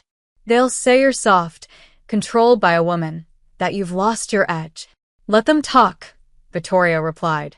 While they talk, I'll keep building an empire that can withstand federal scrutiny, that generates legitimate wealth, that protects its people without unnecessary violence. And when they're ready to evolve, I'll be here to show them how. The commission meeting ended with grudging acceptance. No votes were taken. That wasn't how it worked, but the message was clear. Vittorio Russo had crossed lines, but he'd done so effectively enough that the other families would tolerate it. For now. As they left the restaurant, Anna felt the weight of what had just happened. She'd spoken directly to the most powerful criminals in America. She'd challenged them, corrected them, and somehow walked out alive. "You did well," Vittorio said as their car pulled away. "Better than most men I've brought to commission meetings. They were testing me, testing us. And we passed." He looked out at the Chicago skyline. "Word will spread." Don Russo defeated his rivals without firing a shot. Don Russo destroyed the Morantes with nothing but information and strategy. Don Russo brought a woman to the commission, and she faced down bosses twice her age. Is that good or bad? It's power, Tony said from the front seat. The right kind. The kind based on respect and fear, not just fear alone. Anna thought about that. 6 months ago, she'd been invisible, a maid cleaning floors and serving pasta. Now she sat in cars with mafia bosses, strategized the downfall of criminal empires, and spoke at meetings that decided the fate of territories and lives. She still wasn't sure if that made her lucky or damned. But as they drove through Chicago's streets, heading back to the airport where Isabella waited on a video call asking when they'd be home, Anna realized something important. She'd found a purpose. Not just survival, but something worth fighting for. A little girl who deserved better than the world she'd been born into. A man trying to redeem a lifetime of violence by building something more sustainable. A future where strength came from wisdom rather than just brutality. It wasn't the life she'd imagined when she crossed the border with nothing but hope. It was better. And infinitely more dangerous. 6 months after the commission meeting, the Russo estate had transformed in ways both visible and invisible. The visible changes were subtle, but significant. The security team now wore suits instead of tactical gear. The guards smiled at visitors instead of glaring. The mansion hosted charity fundraisers for children's hospitals and education initiatives. To outsiders, the Russo family looked like wealthy philanthropists, not a criminal empire in transition. The invisible changes ran deeper. In the former wine cellar where Anna had once awaited execution, Vittorio had built a legitimate business operations center. Young professionals, accountants, lawyers, compliance officers, worked at clean desks with proper computers, managing the increasingly legal side of Russo enterprises. Construction, real estate, energy, shipping. All legitimate now, or becoming so. Anna walked through the operations center one morning, reviewing quarterly reports. Her title was officially Chief Financial Officer of Russo Holdings LLC, though some of the old guard still called her that maid who saved the little girl. She didn't mind. It kept her humble. The downtown project is 3 weeks ahead of schedule, reported David Torres, who'd confessed his theft months ago and proven himself invaluable since. Union relations are excellent. We're actually getting positive press for our safety record and worker treatment.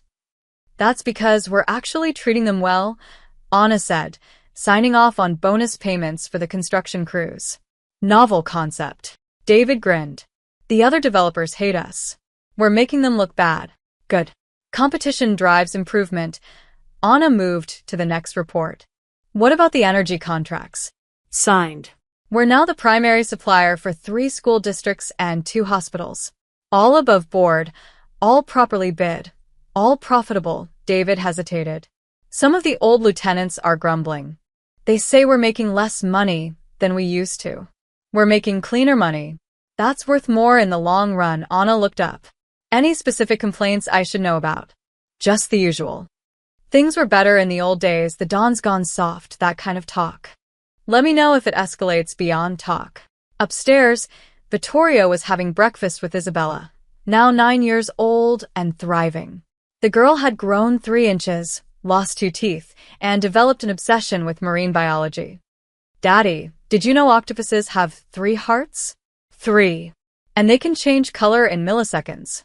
Isabella gestured enthusiastically with her fork, nearly flinging eggs across the table. I did not know that, Vittorio said, catching her hand gently. But I do know that food stays on the plate, not on the floor. Sorry, Isabella grinned, utterly unrepentant. Can we go to the aquarium this weekend? Please? Anna said she'd come if you said yes. Did Anna now? Vittorio looked at Anna, who'd just entered with morning reports. Conspiring with my daughter against me? Always, Anna replied with a slight smile. The aquarium has a new jellyfish exhibit. Very educational. Educational, Vittorio repeated. That's your angle? Isabella's grades in science have improved significantly since she started studying marine life. Encouraging that interest seems prudent.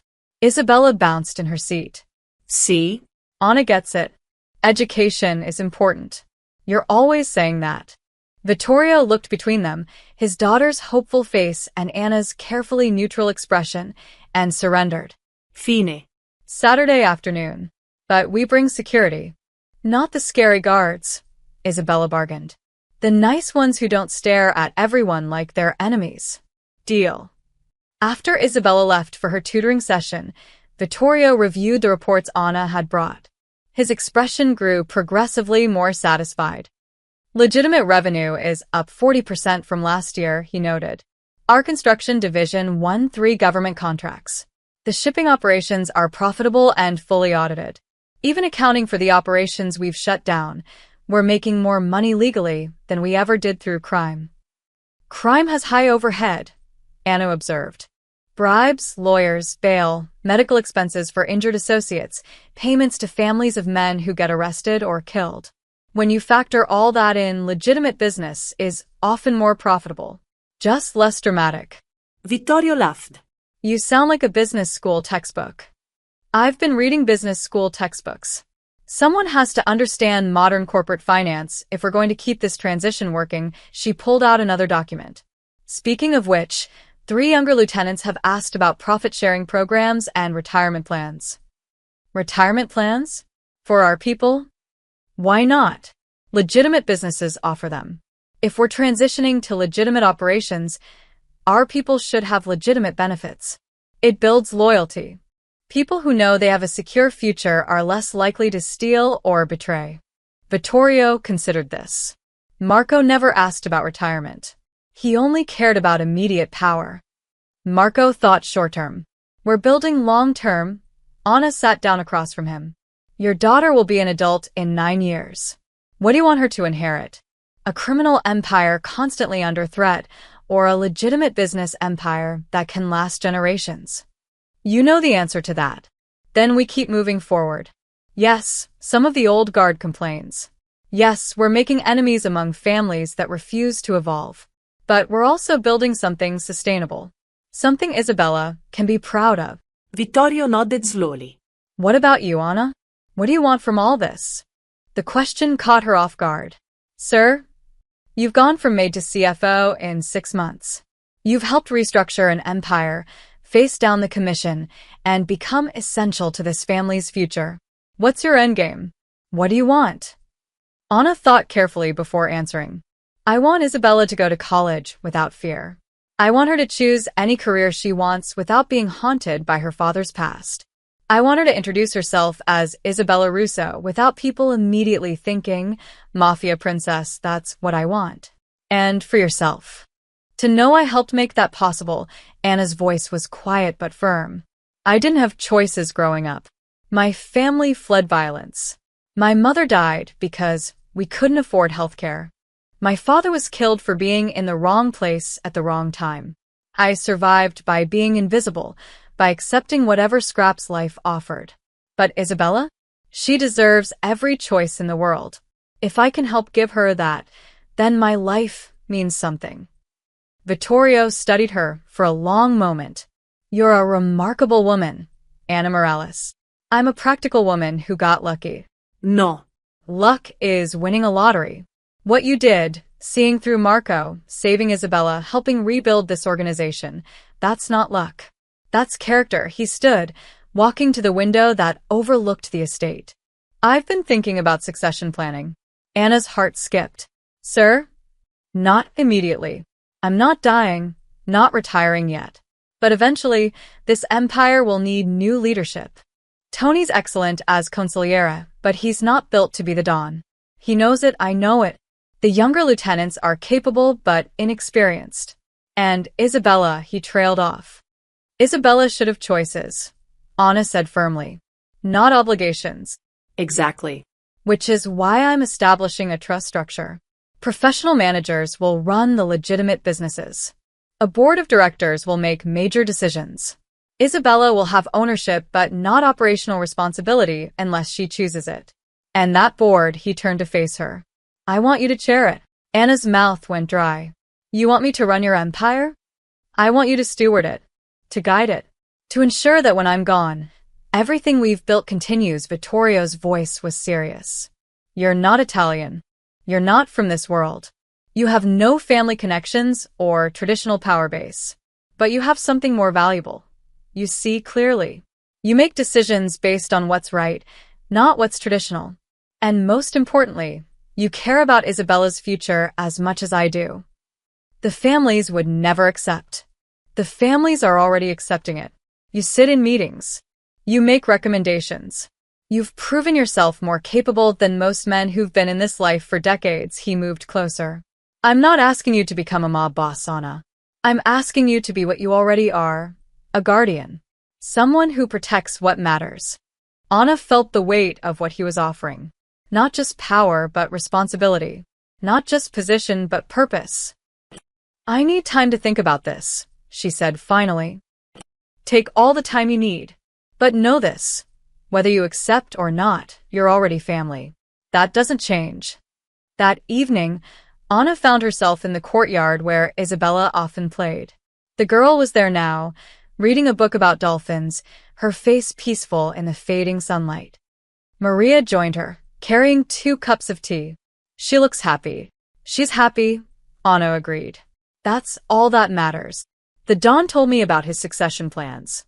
About the board he's creating. Maria sipped her tea. About your role in it. Word travels fast. Always does in this house, Maria smiled. You know, when you first arrived, I thought you were just another girl running from something. We get a lot of those desperate women looking for any job, any stability. Most don't last 6 months. I almost didn't last 6 days. But you did. And you became something none of us expected. Maria's voice grew warm. You became the heart this family needed. Not just saving Isabella's life, though that would be enough, but reminding all of us, the Don included, that there's more to life than power and fear. There's loyalty. Love. Purpose. Anna felt tears threatening. I just did what anyone would do. No, mija. You did what almost no one would do. You risked everything for a child who wasn't yours. And in doing so, you saved more than just her life. You saved this whole family from destroying itself. Maria squeezed her hand. Whatever you decide about the Don's offer, know that you've already changed everything. This place, these people, we're better because you're here. In the courtyard, Isabella looked up and waved. Anna. Come read with me. This book says dolphins have their own language. Maybe we could learn it. Anna waved back, smiling despite the tears in her eyes. She'd crossed a border with nothing but hope, survived by being invisible, and somehow ended up here. Valued, trusted, essential. Not bad for a maid from Honduras. Not bad at all. The annual gathering of the 5 families took place in a neutral location, a renovated warehouse in Philadelphia that had been swept for surveillance devices 3 times. The commission had evolved into something more formal now, with quarterly meetings and actual agendas.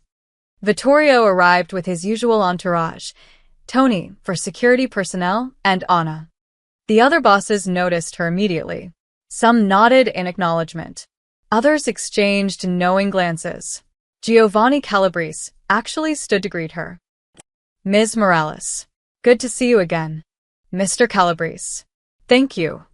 I heard about the downtown construction project. Record safety, ahead of schedule, under budget. Impressive, Giovanni's eyes twinkled. You're making the rest of us look bad. Just doing good business, sir. That's precisely the point, he gestured to his seat. Shall we begin? The meeting covered standard territory, disputes, opportunities, federal pressure, changing markets. But toward the end, Richard Chin raised an unexpected topic. Vittorio, there's been talk about succession, about your unconventional approach to leadership transition. Every eye in the room turned to the Russo delegation. Vittorio leaned back calmly. My daughter is 9 years old. Succession planning seems prudent. Indeed. But the structure you're proposing, a trust, a board of directors, professional management, it's not traditional. Vincent Calabrese's voice carried skepticism. And your choice for board chair raises questions. Ask them, Vittorio said flatly. Vincent's jaw tightened. She's not Italian. Not from a family. Not even American by birth. You're proposing to put a Honduran former Maid in charge of one of the most powerful territories in the country. How is that acceptable? The room went silent, waiting for Vittorio's response. But it was Giovanni who spoke first. Vincent, shut up, the old boss's voice carried absolute authority. You're embarrassing yourself. Father, I'm just saying. You're saying outdated nonsense that got the Moranis destroyed. Giovanni turned to address the room. Ana Morales saved Vittorio's daughter when his own consigliera tried to murder her. She exposed a traitor none of us saw. She helped dismantle the Morani Empire without starting a war. She's restructured Russo operations to be more profitable and less vulnerable to federal prosecution. By any measure, loyalty, intelligence, results, she's earned her position. Thomas Giordano nodded. Giovanni's right. The old ways are dying. My own grandson is getting an MBA, for God's sake. He wants to run the family businesses using spreadsheets and market analysis. At first, I thought he was soft. Now I realize he's smart. The world has changed, Vittorio added. Law enforcement has sophisticated financial tracking, RICO statutes, interagency cooperation. The families that survive will be the ones that adapt. Ana represents that adaptation. She understands both worlds, the old codes of loyalty and honor, and the new realities of legitimate business. So, you're proposing what exactly? Richard Chin asked. That we all hire women from Central America to run our organizations. I'm proposing you promote based on merit, not tradition, Vittorio replied. That you find people you can trust, people who've proven their loyalty, people who think strategically rather than just following old patterns. Whether those people are men, women, Italian, Chinese, whatever, competence matters more than pedigree. Ana spoke up, her voice clear.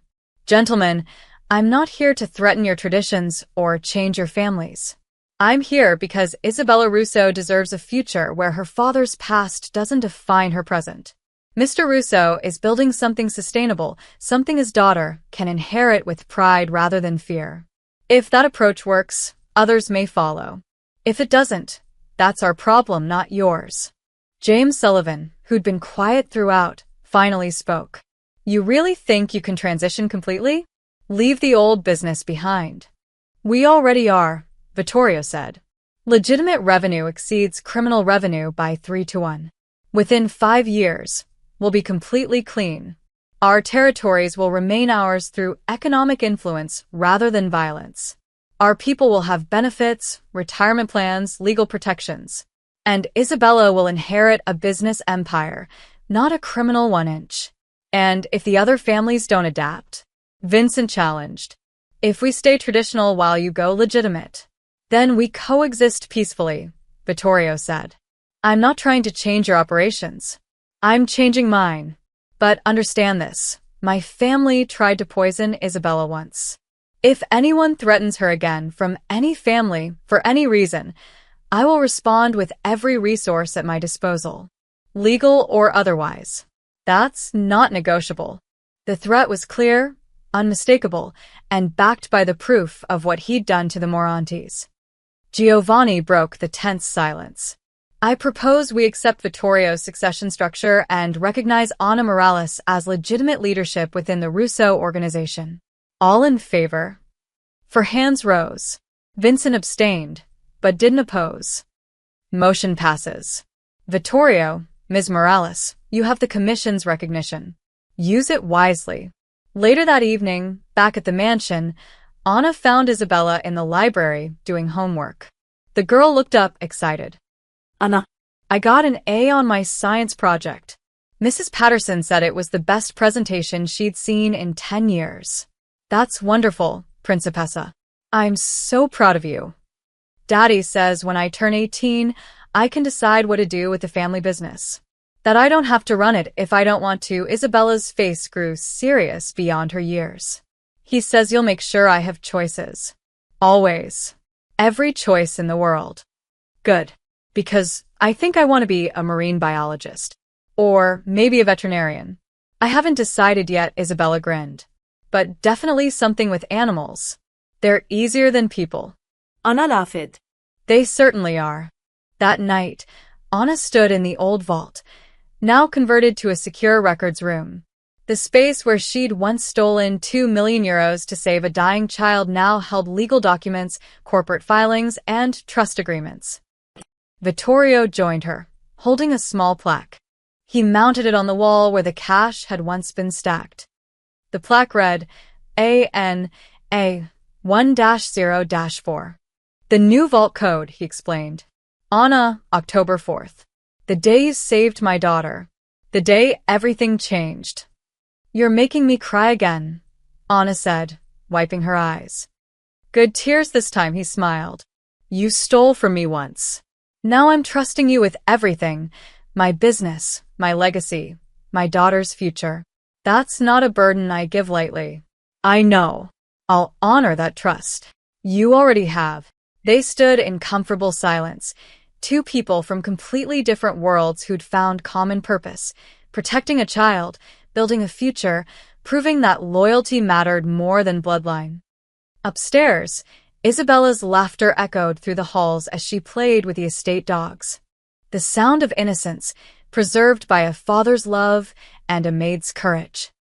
The Russo Empire had been built on fear and violence, but it would be sustained by something stronger. Trust, adaptation, and the understanding that true power came not from what you could take, but from what you could protect. Ana Morales had crossed a border with nothing, survived by being invisible, and somehow became the guardian of an empire. She'd stolen from the devil to save an angel. And in doing so, she'd redeemed them both. The end.